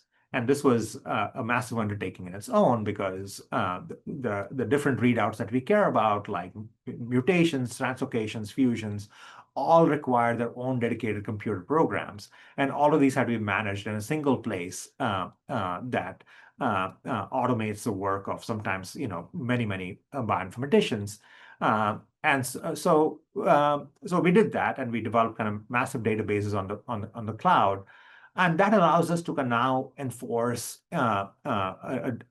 highest levels of data security and compliance, and protecting patient identity, and remove the dependence for kind of large trained teams of bioinformaticians from the clinical lab.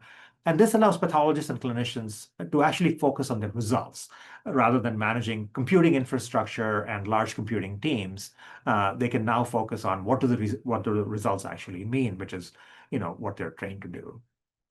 And so we put this all together in a single unified workflow that starts with the DuoSeq assay that can go from sample to sequencer in the space of a single technician's workday, or a robot can also perform the same thing.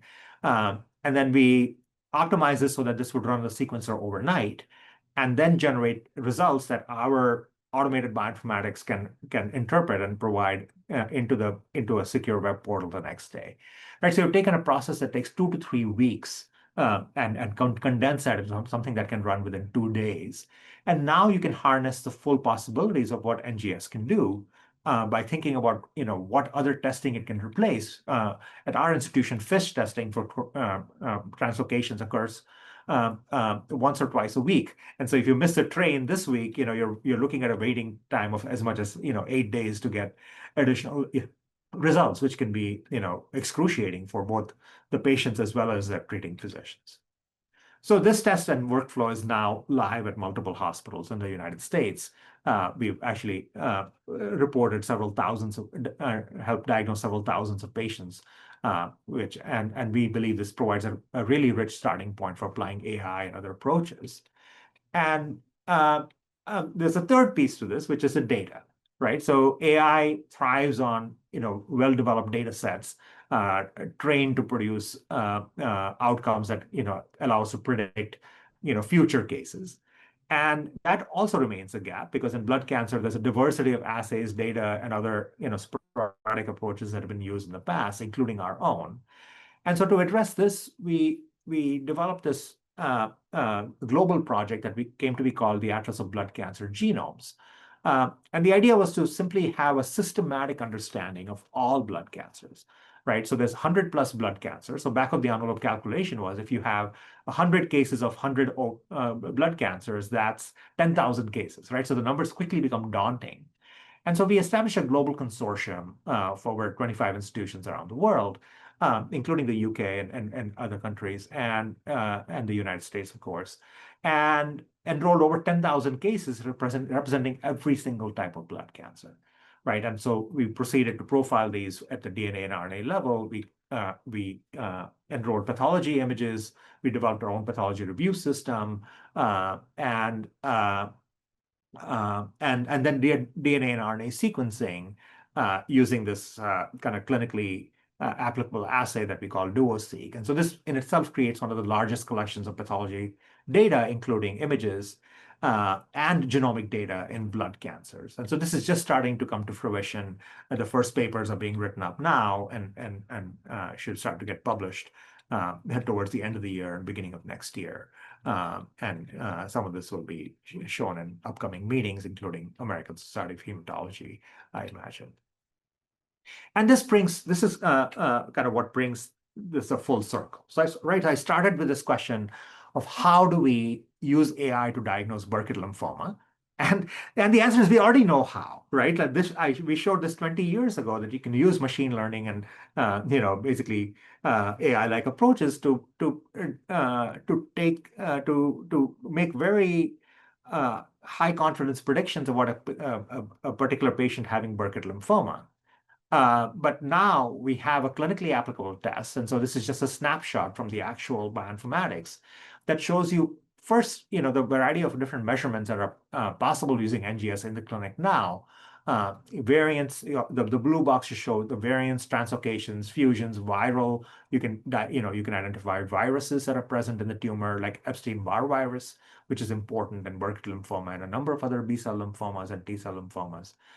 Digital flow that can potentially replace flow cytometry by using RNA to make conclusions about the lineage of the tumor and the composition of the microenvironment. Clonality assays, which can replace PCR-based assays. Expression, we have the measurement of every major marker used in the diagnosis of all cancers. There's several thousand of them. And copy number. And then finally, AI's job is simply to integrate this information and put it together in a way that physicians can understand. And as we put it together, we also have tremendous respect for the training it takes to become a pathologist, right? So pathologists have a superpower, which is they can take a lot of information, sometimes a lot of noisy information, to pull this stuff together. And so even when we present the conclusion of the AI, it has to be done with great humility. So it can't just be a black box diagnosis of, hey, this is Burkitt lymphoma. It has to be described, why does the algorithm think this is Burkitt lymphoma? and it describes the events that the algorithm is picking up and connecting those to what the pathologist knows about the tumor, like its some origin from dark zone germinal center B cells, known translocations and mutations and expression patterns, and giving you so this is not meant to replace the pathologist. It is actually meant to augment their already strong capabilities by giving them things to consider, especially in challenging diagnoses where considering an alternative diagnosis might allow them to kind of overcome some of the traditionally high misclassification rates. So this is my last slide. I want to end by pointing out that AI offers a lot of powerful tools to incorporate genomics into the diagnosis and treatment of cancer. But that is not just going to happen, right? So these tools of genomics and AI have actually existed for decades. What needs to happen is kind of the next level of kind of thinking through the steps of translation needed, where you need a clinic-ready assay, automated bioinformatics, and large characterized data sets. I like to joke that this is kind of analogous to wanting to eat some ice cream and very quickly finding out that to do that you have to become a dairy farmer, have a barn full of cows and pastures and milking apparatus and recipes for ice cream before you can do all of this. And so that's kind of very much similar to the journey I just described that we had to undertake. But when you do that, you have something now that can actually be taken to the patients, and perhaps we won't have to wait 20 years next time to translate findings that we find in the laboratory today. So thank you for your attention. There are many opportunities for development and collaboration. My email is here. The people from my lab who did the work, at least when the picture was taken, are here, and many others who joined the lab since then. Data-Driven Bioscience is a company we spun off to commercialize the NGS assay, and the Atlas of Blood Cancer Genome collaborator, including many who are on this call today. So thank you for your time. Thanks, Sandeep.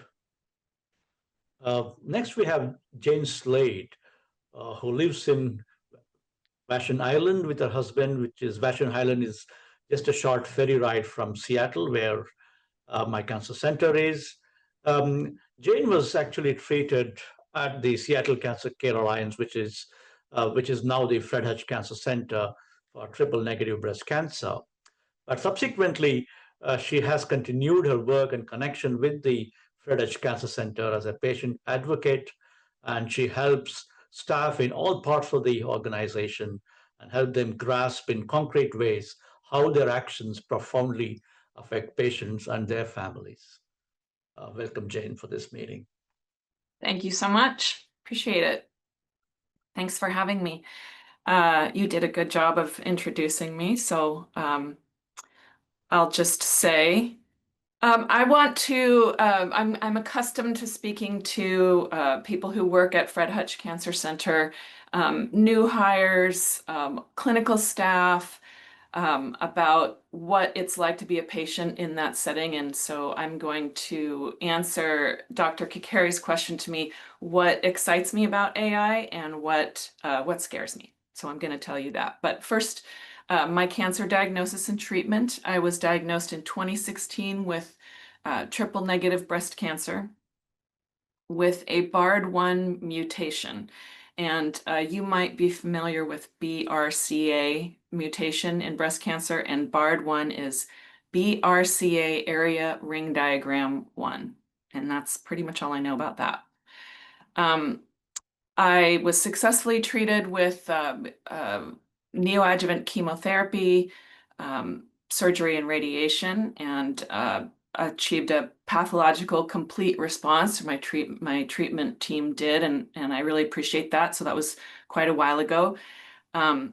Afterward, I was really appreciative, but also I have a background in customer service management, and I was super curious about how Fred Hutch, well, Seattle Cancer Care Alliance at the time, was able to make me feel like a participant, a family member, something I'd never had in healthcare. And I was kind of a nerd about it. So I really just wanted to learn how they did that. So For 8 years, I've been a patient advocate advisor in various capacities there. So everybody on this webinar is a patient at some point, hopefully not a cancer patient, but the goal for everybody, a long and healthy life, access to care, and sort of agency, because really the patient has the most at stake in what goes on, but are pretty vulnerable and dependent when you get a cancer diagnosis. So with that being the, that's what we're looking for. I'm really excited about AI. I'm really excited about the possibility of earlier detection, more precision in diagnosis, leading to more targeted treatment and hopefully less overtreatment. And I'll show you a little bit more about that later as far as my case. Less invasive, less expensive, and more accessible testing and monitoring during and after treatment, and also bringing some coherence to disjointed systems, maybe. That's my long pull there. To start out, I would actually like to introduce to my mother. This is Carmen. She underwent a radical mastectomy in her early 50s. That was in the 1980s. She got had a lump, had a mammogram, and had the standard of care at the time, which was a radical mastectomy. It took a lot of her chest wall muscles away, so she survived, and that's wonderful for her and for us, to the age of 89. So it was successful, but she was significantly disfigured and weakened by that surgery. So we look to her, and then we look to me. This is me on my first day of chemotherapy at Seattle Cancer Care Alliance. You can see the look on my face. I look like I'm frightened and trying to make the best of the situation, which is exactly what it was. I had no radical mastectomy. I had chemotherapy and a lumpectomy because they were able to differentiate and be more precise about my diagnosis and knew that chemotherapy was the best option, and that because it sort of wants to travel away from the breast, my type of cancer, that really more surgery wasn't going to help me. It was really a systemic cure that was needed. I also had a risk-reducing oophorectomy, which means I got my ovaries and tubes out, because the BARD1 mutation means a slightly higher chance of ovarian cancer. So that threw me into menopause for sure at that point. So while I'm grateful for that risk reduction, I would sure like to avoid that. So let's look at how AI might have played out in my cancer journey. So this is actually a radiology example, obviously, but I had to wait to get an MRI until I got my period, because there's something about the cycle. This is your non-technical speaker here. There's something about the cycle which makes it harder or easier to see something in an MRI. So I had to wait while I had what the surgeon describes as a brush fire of a cancer. So this is the weight reduction that we just heard about. I would love to have that weight reduced.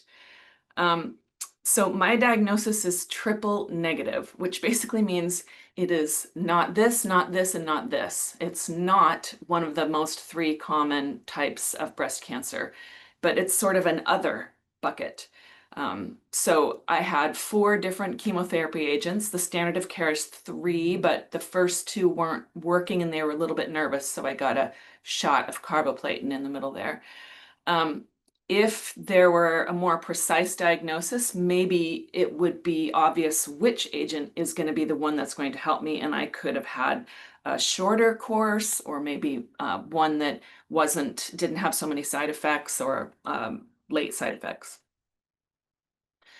I also had some uncommon drug side effects, and so I just wonder if there's any way to diagnose issues during treatment with pathology. I don't know.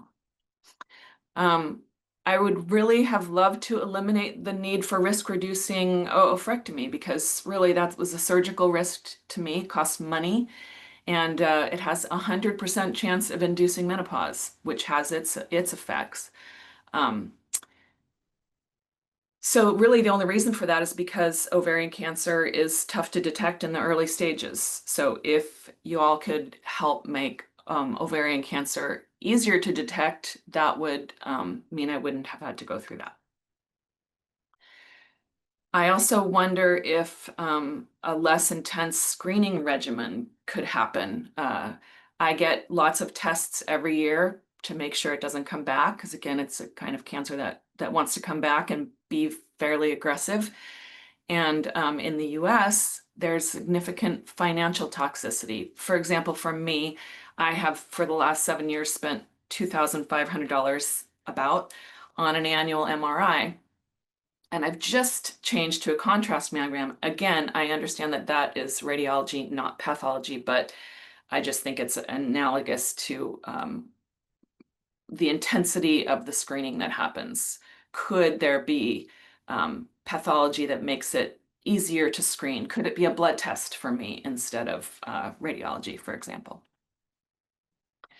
Okay, so what do I fear? I'm excited about AI, but I do have some fears, and I think it's interesting that I actually guessed some things that the experts were going to talk about today. So error. Many consumer AI products produce pretty obvious errors. We talked about the S's in strawberries. That's basically my everyday experience with AI products is error. And that's just, the stuff that I'm able to spot. Also, the whole issue of data in. So we talked about possibly AI being able to look at not only a pathology sample, but the rest of my health record. And could some conclusions be drawn, some better conclusions or better predictions? But my electronic health record is totally incomplete. It's scattered across multiple clinical entities. I have corrected some errors in it that then the errors come back. So I just don't really trust whether AI is going to rely on a good set of records. So I think the records would have to be in order before you rely on that. I kind of wonder about the profit motive in AI for cancer diagnosis and treatment. So, sort of, will it fall equally on everybody across the world? Will everybody be able to benefit? I hope so. But also, what if I get a really precise, really accurate diagnosis that I'm not going to do well? Prognosis, I mean. Will I be sorted into a bad bet? Will there be some reason why I won't be covered? Will a doctor sort of not look to me as somebody they want to put a lot of effort in if I get a poor prognosis? So I'm a little bit nervous about that precise, accurate prognosis. I also think that I have an example that is, again, a radiology example, but I think that sometimes we forget that humans are super useful. I am present and I am motivated, so I can affect an outcome. I can walk 3 miles every day, which I did, which is correlated to better success in chemo, or I could not. The clinical staff are in the room. They're perceiving things, even though they might not be taking an electronic test or an assay. They're perceiving things, and I want to make sure that we don't forget the usefulness of that. A little anecdote I have is that my sister was pregnant and ended up in labor, and when they noticed that she had a baby's bottom coming out instead of the baby's head, was moved to an emergency C-section. And my midwife was lamenting that the clinical staff isn't trained anymore to palpate the abdomen. The reason they're not trained to palpate the abdomen is because that's not very accurate, but an ultrasound is very accurate. Well, if you don't have an ultrasound, then you're not trained to do something manually, then you're left with nothing.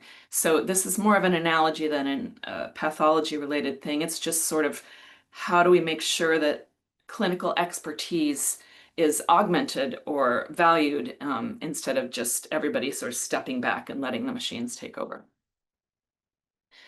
I called for the consolidation of my medical records, but the flip side of that is the security of that ever more consolidated health data.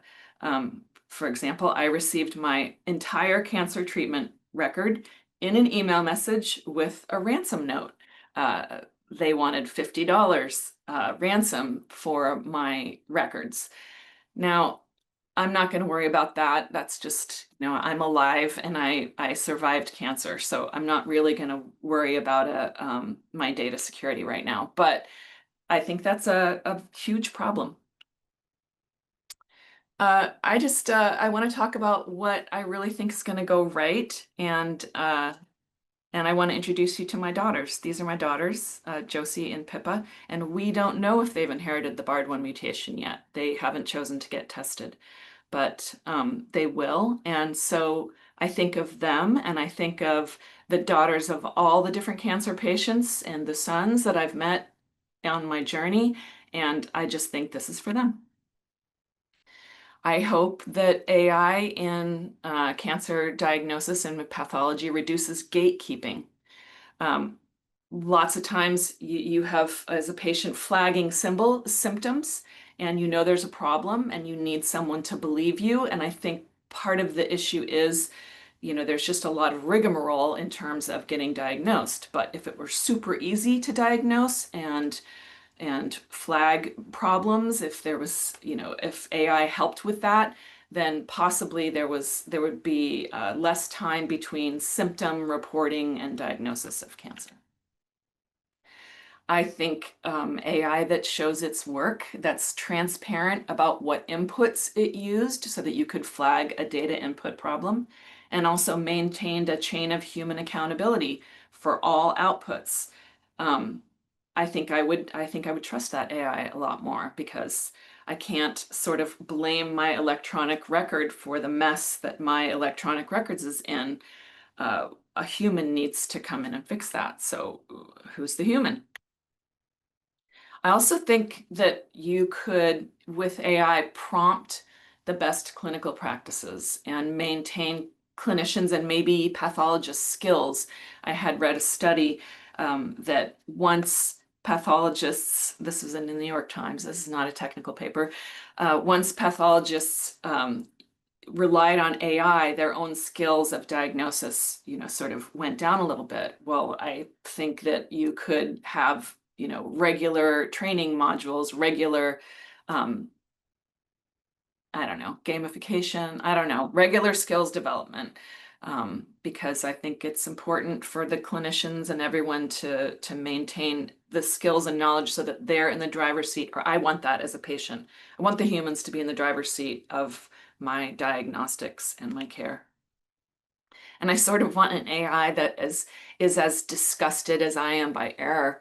I want sort of a relentless feedback loop. I want it to keep learning from real data and get better over time. Not just in sort of studies, but I want somehow there to be, in the engine of practice, continuous improvement. This is another little analogy, and not an analogy, an anecdote to explain my next slide. This is me, and I was working at Amazon.com in the 90s, and we look at the little blue balls, those are Christmas decorations. We had massive growth at Christmas time, and we had to put all staff on answering customer emails and phone calls. And that meant that software developers, coders, were answering customer calls and email. And it was a very interesting thing happening. I might have in meetings advocated for on behalf of customers with those software developers, but they sort of had a project to do and were very focused on that, and sort of felt maybe sometimes like that was a distraction. But I will tell you, when a coder speaks directly with 20 customers, they run back to their office and create solutions that were far more creative than I could have suggested, and happen quickly because of the motivation and the connection that they made with humans and really understood how people were using their code.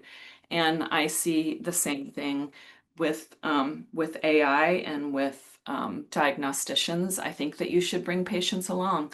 I think that they should be in the room, like me, saying their naive things and letting you know how they experience this from the patient side, different than you meant it or different than you imagined. And it's also, you know, you may be a patient, so you might think, yeah, I can guess what everybody's experiencing. But there's just something special about having a chair at the table for the patient and having someone in that role for you. And I've met a lot of different patients with my advocacy, and they think a lot of different things than I do about the same thing. We have different, what I say, different of courses. And so you should meet a lot of different patients, and I hope that you maintain that connection with people who are affected by what you do. Finally, this is my last slide. I thought to myself, you know, I really like my AI like I like my doctors. I want them to be brilliant. I want my AI to be curious and technically competent.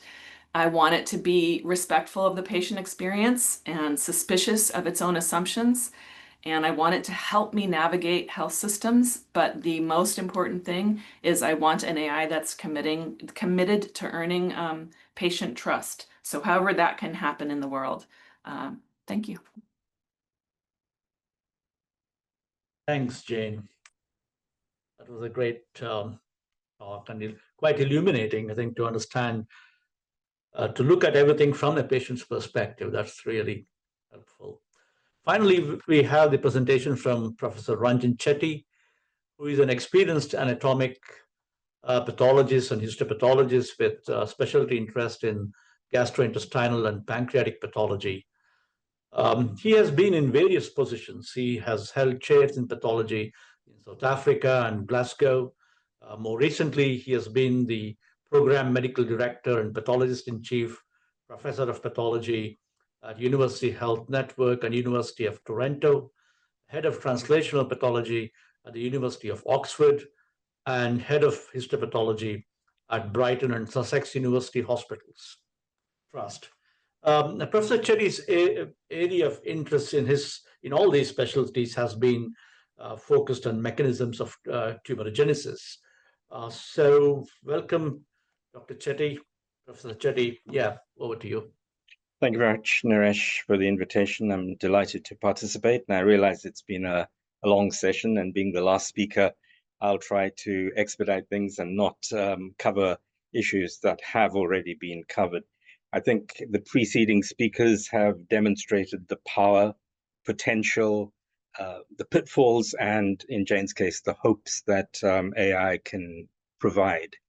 I've opted out of academia, as you can see. I'm the Chief Medical Officer of Deciphex, and just to preface this presentation, Deciphex is an AI company which has a preclinical platform as well as a clinical platform. And as such, we have developed a remote subspecialist network of pathologists who provide diagnostic services primarily here in the UK to about 35 NHS trusts, growing in the private sector in the US, and a developing footprint globally. Our proprietary reporting platform is underpinned by AI, which we develop in-house by our 38 software engineers. So what I intend to do is to really touch on many of the aspects that have already been broached by the preceding speakers and show you how we are deploying AI in real-time diagnostic settings to aid pathologists, not to replace pathologists. I want to stress that it's to augment practice, and also how we utilize AI to develop AI. So clearly, pathology needs digital transformation. This is the new revolution that is confronting pathology and is sweeping through pathology. And not only is digital pathology required, but we need it to be enhanced by state-of-the-art AI. As far as I'm concerned, digital pathology is merely a means to an end. And that end is AI, which hopefully will be able to deliver on many of the promises that we discussed earlier on. Again, these areas have been mentioned by the preceding speakers, and I just want to highlight 4 of them, and I will dwell a little bit on 2 of them. We use foundational models. I think that's a critical change in AI model development. Instead of AI being fashioned on cats and dogs and cars, etc., we now are actually using histology and pathology models to build the AI algorithms. We also utilize LLMs, or large language models, and generative AI to facilitate the way pathologists report, and in fact auto-generate reports, and I'm not going to demonstrate that today. Clearly, multimodal AI is the way ahead, not just taking one facet of what we look at, but to integrate it all into a more meaningful product. And then concept activation vectors is the other area that I will dwell on a little, to show you how it has transformed the way we annotate and the way we develop models. So just to give you a flavor of both sides of the house, the research side and AI model development, and the clinical, which I will do now. We all know about the crisis that is confronting pathology, with dwindling numbers of pathologists worldwide.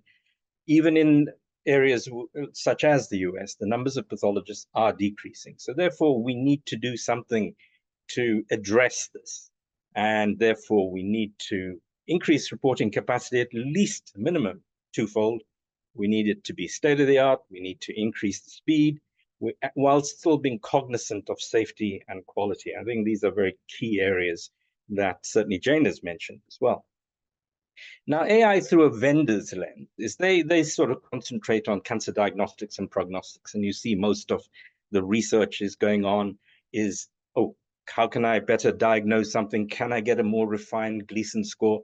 And that's where the focus is primarily from the vendors and what's out there and off-the-shelf products. However, as a company, we've taken a slightly more holistic view to the way we approach the deployment of AI, and we deploy it across the board. So not only is it clearly on the diagnostic aspect, but we have used it in the management and oversight of the service, how the pathologists interact with clients. And what we've done is automated laboratory work extensively using AI tools. And you'll see how we've used case distribution automation as well. So in a nutshell, what we've done is we've taken all the low-hanging fruit and automated. And from a pre-analytical phase where the specimen comes in and the case has to be built to be put onto the platform for reporting, to the deployment of tools in an analytic situation, which aids the pathologist in mitosis counting, biomarker quantification, measurement tools, those sort of things that make their life a lot easier, which is inbuilt into the platform. And then post-analytical, where you have sophisticated AI tools, which will give you the predictive and prognostic value, drug sensitivities, and I'll mention that right at the end. So remember that AI can be deployed across the entire journey, not only in histopathology, but across laboratory medicine. Okay, how has AI impacted on our particular practice? In the last 18 months, we've seen an increase in productivity with increase in case throughput to the tune of 15%. We've reduced case accessioning time, manual interventions. So a very labor-intensive process has really been attacked by AI.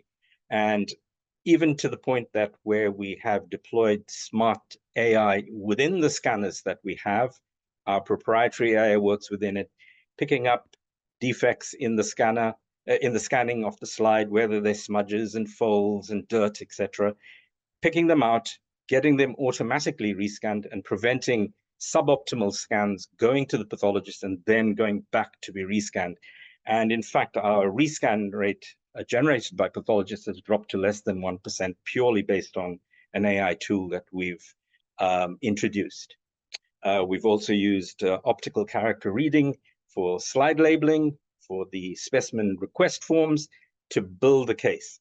And we've automated the assignment of cases in a similar fashion. And just to summarize that more graphically, you've got the automated scanning process in which AI is built in. We've built our own QC tools for all the various technical issues that can result in suboptimal scan.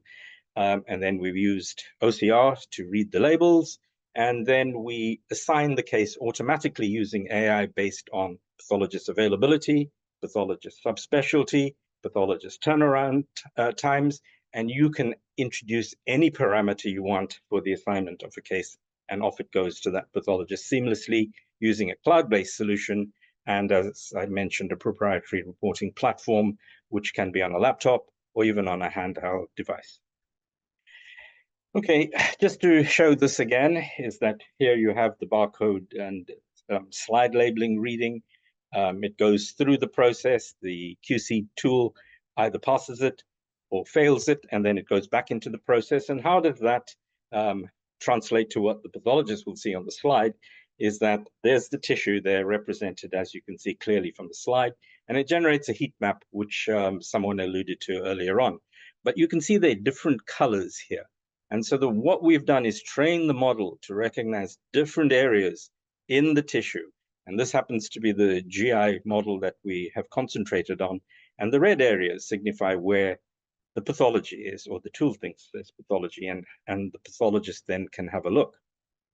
And the way we've deployed it as well is after the pathologist has made a diagnosis. So we've tried to remove the bias, so the pathologist doesn't look at the H&E section there and say, those are the red areas, therefore there must be something there. That heat map only pops out when the pathologist is about to authorize. So we remove the bias before making a diagnosis. So we've built our own data lake. We've got in excess in-house of 3.5 million images, and then we use other sources as well to supplement. And what we've done is to build an internal quality assurance program at this stage, which we're using AI to do. GI being the preponderance of our cases that we encounter, followed by skin and gynae. So the tools are designed to those three areas, but we also are evolving in head and neck and GU and other areas. And what we want to do by the end of next year is to have AI looking at internal quality assurance on 80% of our caseload. And that's making my life a lot easier, I can tell you, rather than doing the manual random selection of cases, which we still do. We take 2.5% of cases top sliced that are randomly selected from the cases that come through our service that I review. And then we're running AI in the background as well. And the AI is being run on at least 3% of cases show what the AI deems to be discordant. Those cases get flagged, come to me, I have a look at it and evaluate it, whether there is a real discordance or whether it's an AI error. And I'll show you some cases where the AI tool has found discordances between the reporting pathologist and the diagnosis. So if you look at the slide, it's divided into two. In the upper section, you've got what the pathologist called, and in the lower section, what the AI model called. And these are subtle. They're not huge in terms of numbers, but still, pathologists miss for a variety of reasons, fatigue, rushing, etc., and we know that. And it's acceptable in the sense that the error rate in surgical pathology is about 1 to 2%. So in the top left corner here, you can see there's a subtle hyperplastic polyp that the pathologist missed, and the AI tool picked it up as flagged by the red heat map there. Similarly, there's another hyperplastic polyp there, which was reported as normal, and then the AI tool has picked it up here. Here was a tubular adenoma with focal high-grade dysplasia. It was reported by the pathologist as low-grade dysplasia only, but in this area here, the architecture showed coalescence of glands and fulfilling features for high-grade dysplasia, and again, nicely flagged. This is yet another example of where a small focus of high-grade dysplasia was missed on cursory examination, but picked up by the AI tool. And what happens here is that I go back to the reporting pathologist and give them the opportunity to evaluate it and discuss it with me. And uniformly, they've all concurred that they made a mistake. So AI now is being used on our platform to provide an extra layer of quality assurance and a second pair of eyes. because the way we want to deploy this in real time is that when you press the authorization button, those heat maps will come up and say, oh, this is potentially a focus of high grade. You have not called it. The pathologist then goes and has a look, either agrees with the model or rejects it. Ultimately, the pathologist is in control of the case. So just touching on foundation models, as I mentioned, we have utilized our own data to develop these foundation models, and we are developing models that will identify known biomarkers that predict treatment response, detect tissue abnormalities, especially in our preclinical work, which is drug safety, and 18 of the top 20 pharma use our platform for their drug safety and clinical trials, and also to predict disease prognosis for morphological features. We're building some of our own tools and also using third-party tools, and then help detect and grade tumors, as has been mentioned earlier on today. I just want to talk a little bit about concept activation vectors and how this has really transformed our ability to annotate. And what it does is creates an interactive map of slides. And what we use are tiles that are present within these maps. And we can therefore, based on that, define landmarks and concepts, whether it's a tubular adenoma or whether it's a tubular adenoma with hemorrhage. And we can label areas that are present on a slide. And what it allows is bulk labeling. So instead of it being a time-consuming, painstaking process, this has really revolutionized the way we annotate and annotate accurately, and it affords us the ability to combine concepts, and you'll see what I'm talking about in a minute, and this translates into time saving. So instead of pathologists wasting hours and hours and hours of time annotating a lymphocyte and a normal gland, etc., concept activation vectors has really revolutionized the field. And what it does is it turns pathology into a feature map. And if you look at the plot here, this is a concept activation vector of the colon that we've got. And you can see that there's a scatter of all the tiles. And if you just pick a random area in the middle, and what it has done is that it's aggregated, and you can see this clearly, all the normal glands. So all the normal glands reside in the area of the red dot.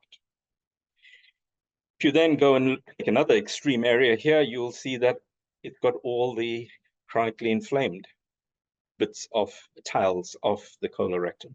And in a similar fashion, you'll see that this vector is going from normal at this end to inflammatory at this end. And not only that, it's segregated the acute inflammation at the top and the chronic inflammation at the bottom. And so all we do now is grab an area here and go tile by tile and remove the tiles that don't fit in.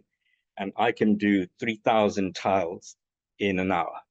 And this has really made our model development accelerated.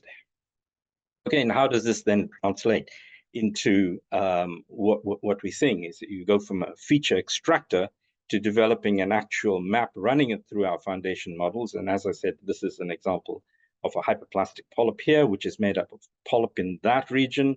And then you've got normal colonic mucosa here with normal inflammation in the lamina propria. And what this has done is that we've got a map here now with different colors. And as you can see, it's picked out the yellow, has picked out the hyperplastic polyp, and then you've got other colors that are present here, which I'll show you what they mean in a minute. And when you look at what the CAV has done and provided the description, you'll see the green color approximates to what is deemed to be normal. The yellow is where there is chronic inflammation and a serrated appearance. The purple is mild chronic inflammation, and the deeper purple is moderate chronic inflammation. And you can see that really corresponds quite nicely if you compare the H&E section to what we've got on this heat map. So you can see that the green is really the normal areas, and that's really here, whilst we've got the serrated or hyperplastic polyp here, not very well delineated. As you can see, it recapitulates what you see on the H&E. So this model is really accurate. Okay, so what we have done is we've been quite judicious in the way we've deployed AI. We don't want any unintended consequences that will result in patient harm. What we do is we've monitored it very carefully. We've removed the bias that an AI tool can introduce in a diagnostic process. We're very aware of the regulatory concerns. We deploy prognostic models that are either FDA approved or CE marked. We constantly evaluate and validate our AI tools before introducing them into the network. And of course, we balance the data sets, and we do it in a very iterative process as well.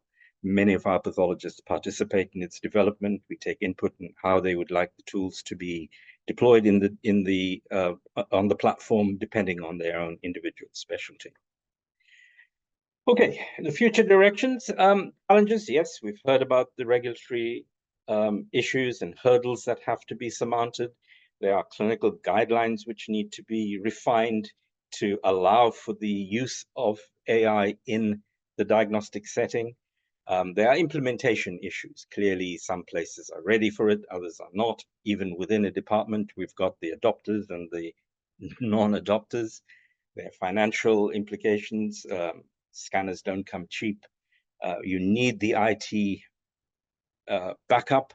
And alas, in several hospitals, this is sadly lacking, and this is a very severe rate limiting step to the deployment of digital pathology, never mind AI. We know about the platform variation and algorithm variability.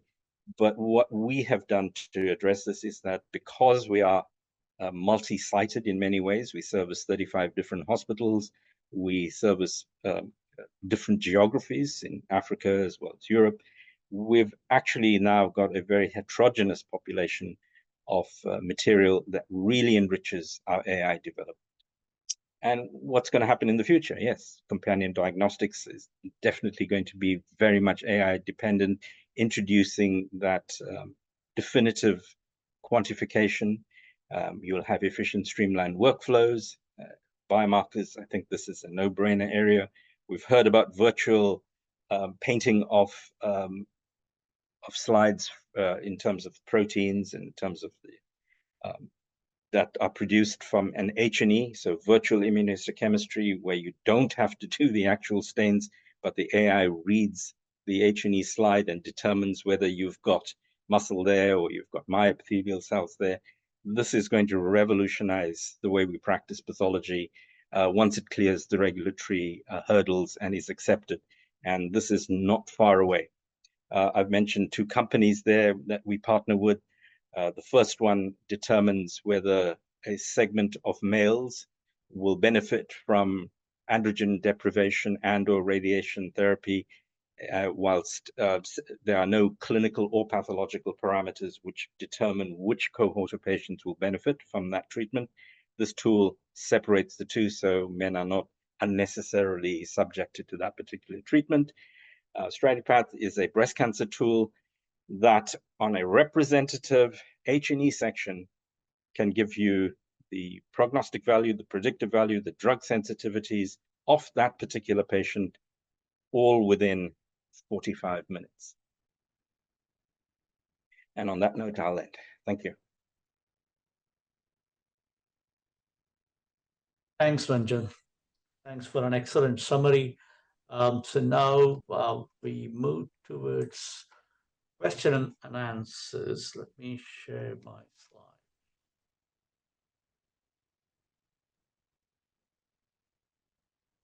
Okay, so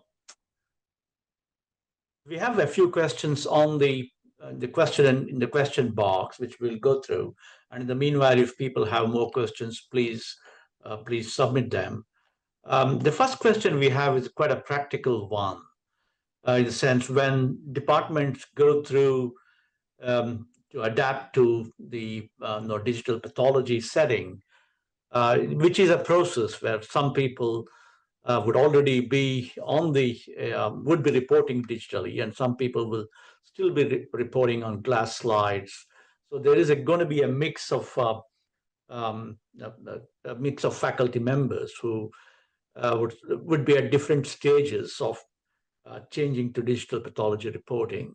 And how would you organize a department which will have these kind of different faculty members with different abilities, with different ways of working? Ranjan, would you? I think you would be the perfect I person. can start with that because we employed a digital workflow in Toronto. Once as an organization, we had agreed that we are going digital. It was well known that we are going to embark on this particular mode of operation, and it was well known for about a year. So what we did was start to prepare people to say, right, we're going digital in a year. July 1 is the drop dead date. We had the scanners bought, and what we did is we started to scan cases in each subspecialty because we ran a subspecialty practice. So pathologists started to be able to view the glass slide in concert with the whole slide image and gain that familiarity. We had lots of practice cases and difficult cases, etc. So it was a process of education and bringing people up to speed in a gradual basis. And of course, you've got, as I mentioned, early adopters and late adopters. But I had a drop dead date at the end of which there was no glass slides available. It was view the whole slide image or you wouldn't be able to report. So, you've got to have a bit of a carrot and stick strategy there. It's clearly the modus operandi of the department that wants to go digital. All the benefits are well known, and people just have to buy in, really. Thank you. There is another question, probably, I think, which probably, Ranjan, you would be the best person to address. And maybe even Danny can address this. Are there AI models for outside of cancer, like for inflammatory conditions? Because most often we look at it from a cancer perspective, but Sure. what is the status in? No, absolutely. I'll just give you a flavor of one of the tools we use. Now, gastric biopsies are very common in our practice, and you know that there's reflex H. pylori detection required. So what the AI tool does is run on every gastric biopsy and then determine, based on the tool, whether it needs a reflex H. pylori immunohistochemistry stain, pre-orders it. So it goes to the pathologist pre-ordered. There are other tools that other people are working on, for instance, in duodenal biopsies to pick up celiac disease. So it relieves the pathologist of those sort of diagnostic issues in the non-neoplastic forum. Thank you. Danny, maybe you could take this question about AI algorithms in digital pathology, purchase the model versus develop one's own model. Absolutely. Could perhaps somebody unlock me from or keep me unbanned from activating my video? Because I think it would be nice for people to actually see my face.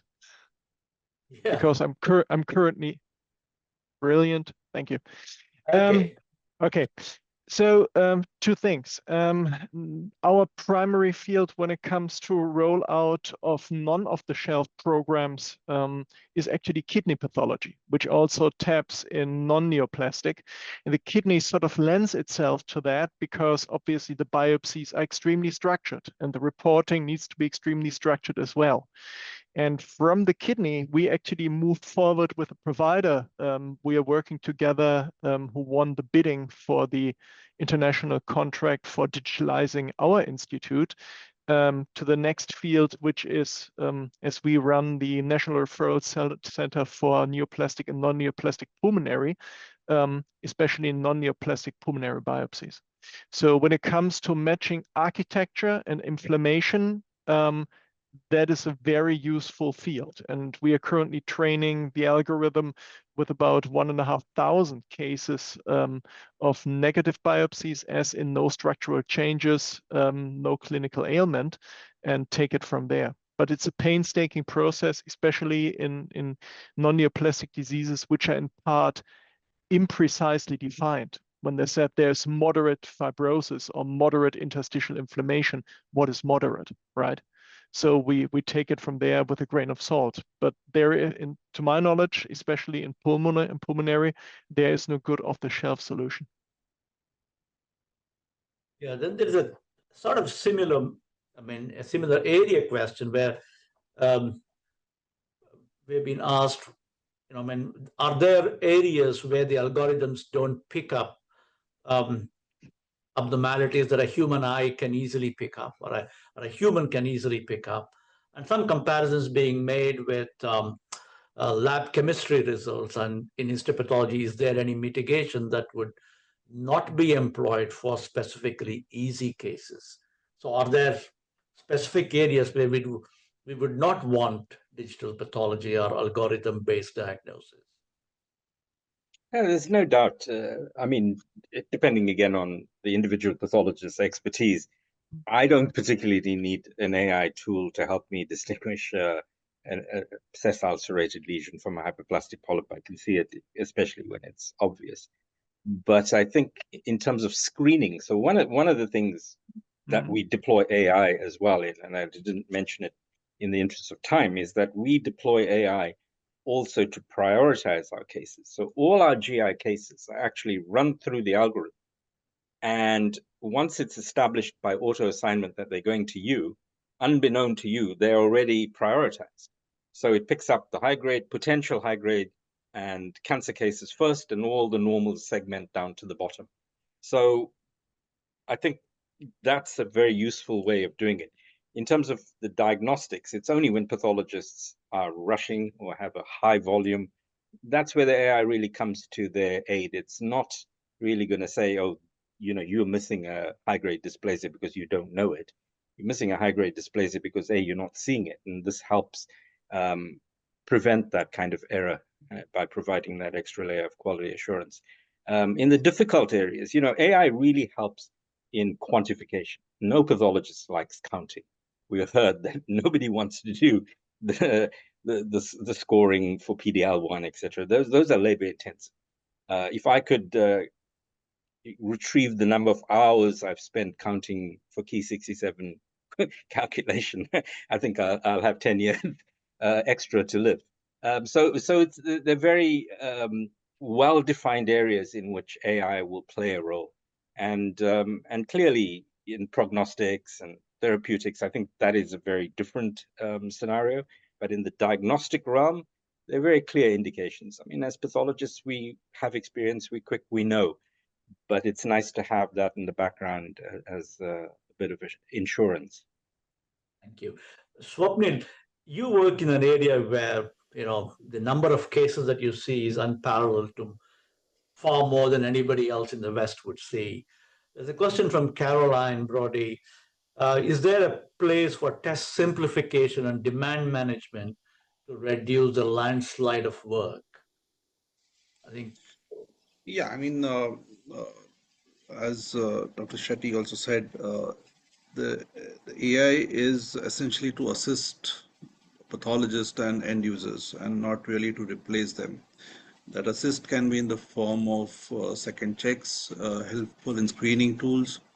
It helps to prioritize cases. So if you have an algorithm which actually looking at cases and making sure that the cancer cases are seen first in the day, and other benign conditions can be looked at later when you might be tired, then that is actually a helpful way in doing it. It is also helpful in resource constraint setting that, especially in high volume centers and high volume places, expertise may not be equally distributed. You might have not have expert pathologists in the peripheral centers. And if all the peripheral biopsies, even if seen digitally, have to be screened by a manual expert, a human expert at the central center, there is a lot of work for the central pathologist.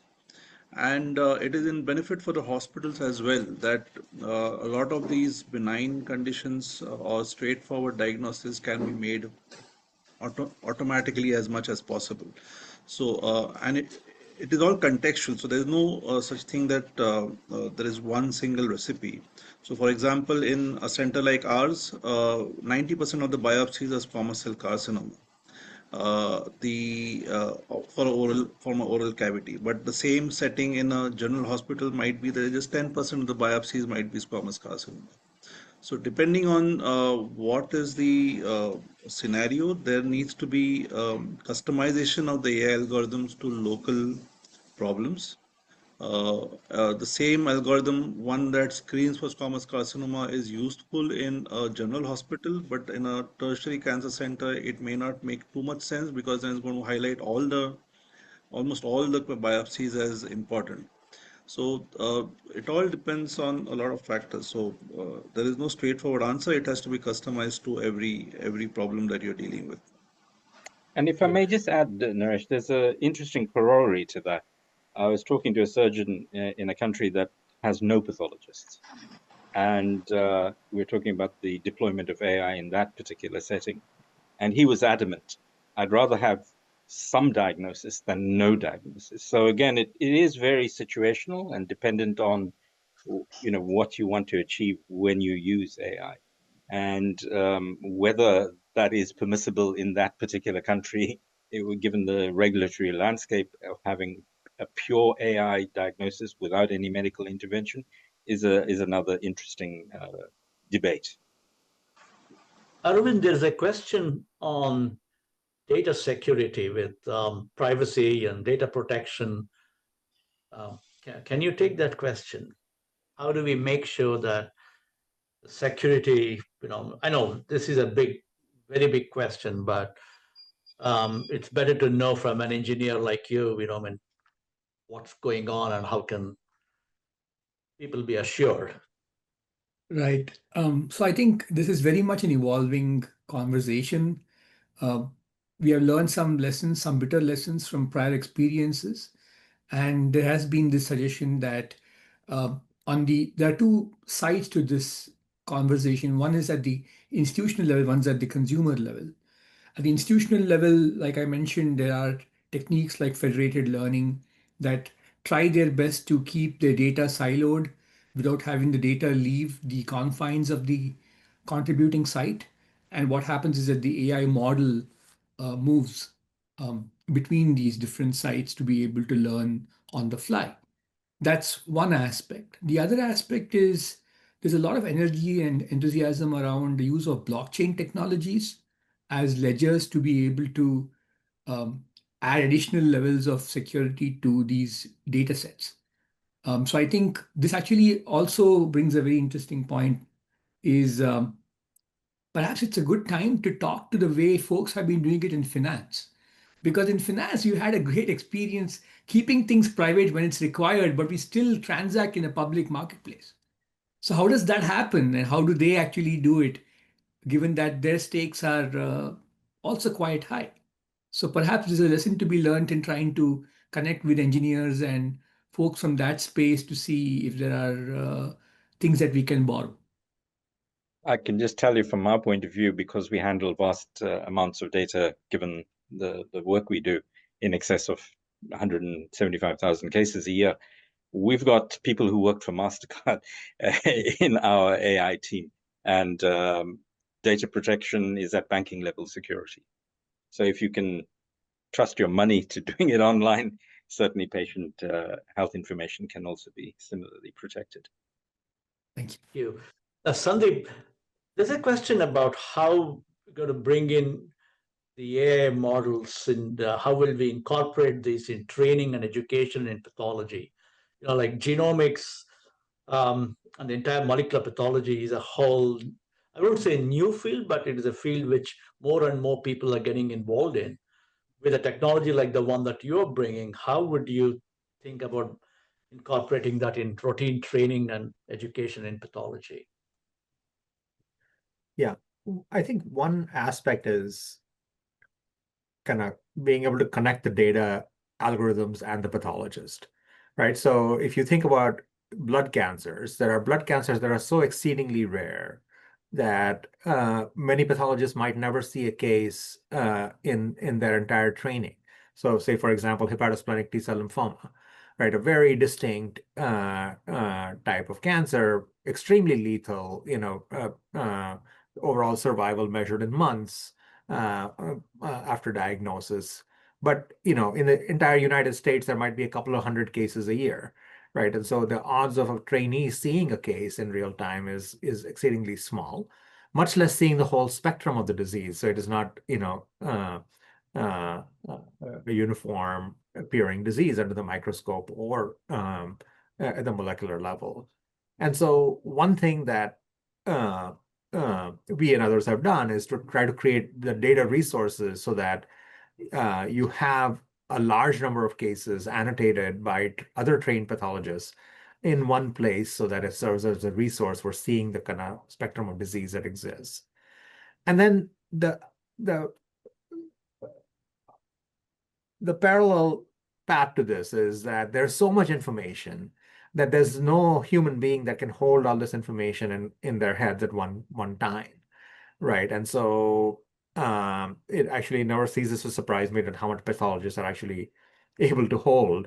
But even then, the improvement in Burkitt lymphoma, which is the example I used in terms of diagnostic accuracy, only happened once you incorporated more than 100 different elements of gene expression.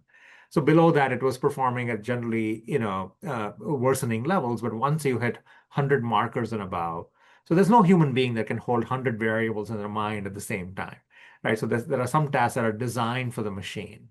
And in some cases, I think what is important is the education of kind of where, human abilities can be augmented by the computer, and where the computer has kind of something valuable to offer. And that varies from disease to disease and condition to condition. And that can only, I think, come from clinical experience over time. So I think the training and the clinical practice are kind of problems that go hand in hand. That has to come by pushing data and AI to the clinical level in kind of a non-obtrusive way so that they have access to it and develop an experience with it. Thank you. There's a question on environmental impact of AI and machine learning. Would any of you, or even Jane, if you would like to give your thoughts on a question like, I mean, it's a very broad question. What would be the impact of AI and machine learning on environment? Enrollment. Environmental impact of AI and machine learning. Environmental impact. Yeah. Oh, thank you. Good Lord, I'm only worried. I have nothing else to offer. Yeah, it is quite anybody else would. If I may. Yeah. Because I work in a protected building like this university medical center, because the guy who designed it also designed the reconstruction and redesign of the Louvre. The entire university building is protected. It was built in the 80s, so how would you say, energy efficiency is a big thing with the increase of gas prices and everything. Mm-hmm.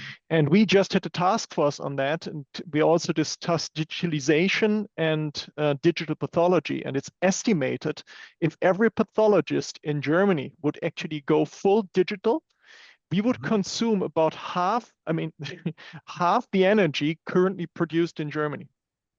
Wow. So that sounds, to me, that sounds a lot, but perhaps it's going to get more efficient. But I think it's a true question. I think in the US, 3 Mile Island is going to go onto the grid again in order to meet the energy demands of Microsoft. So this is something that we really have to talk about. Perhaps not everything that's possible should be done. One of the questions I was expecting but nobody asked is, what's going to be the social impact of digital pathology and machine? One of the concerns that I have is, currently the way we function, like coming to a department, mingling with other pathologists, talking over a cup of coffee, there's so much of learning that happens involuntarily. And so my personal concern is that is going to diminish, and we have to find new ways of trying to replace that with, with a new way of connecting with people. There are a few other questions, I think, which are quite interesting about how can we use the commercial AI platforms like Google, Gemini, or ChatGPT for screening for H. pylori. Are any similar thing. Has anybody used it? And They're not specifically trained for pathology, Nash. And so when people run these images on X or Twitter or whatever the hell it's called, and get bizarre results on Grok or whatever it is, Grok's not been trained for pathology images. So, it's, as Jane said, it's junk in, junk out, right? So, one has to be kind of pragmatic and realistic in what you're trying to get out of these generic tools, right? And there's one other specific question about distinction between pre-neoplastic and neoplastic conditions. And they've chosen the example of oral biopsies, but I suppose the answer would be yes, even if it is not ready for prime time, it should be. Like anybody who knows what's happening in the world of cervical intraepithelial neoplasia, I mean, that's the area where probably most samples should be available. Swapnil, what's the status with So there, intraepithelial neoplasia I versus mean, there are carcinoma? multiple things. Cytology, at least, I mean, one of the problems that cytology faces is that slides are perishable in terms of they're much more perishable than histology, and you do not have very large retrospective cohorts for cytology unless they are digitized very early once the slides are prepared. The we don't, and that has not been the usual practice for. I mean, digitization is perhaps not rampant even in the Western Hemisphere. There are only very few centers who are doing 100% digitization, and cytology actually comes very much lower on that list. If I remember, there was this particular model called PAPNet in the early 1980s and 90s, which actually did a lot of the screening of cytology smears for atypical cells. The model would screen the slides, identify the atypical cells, and instead of the pathologist or cytologist looking at every cell on the slide, they would look at the top 10 most bad looking cells.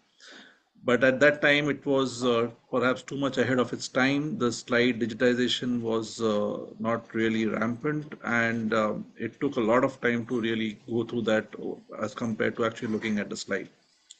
But I think there are few companies who are working in that area who have been for cytology screening, but compared to histology, they are much more less. There is definitely work happening, but there are a lot less people, less companies, and less data that is available for this kind of work. Thank you. I think that also answers one of the final questions which was there on foundation model in cytopathology. So you partly addressed that. So with that, I think let's conclude today's meeting. I also want participants to look at the feedback form and please provide feedback. You can scan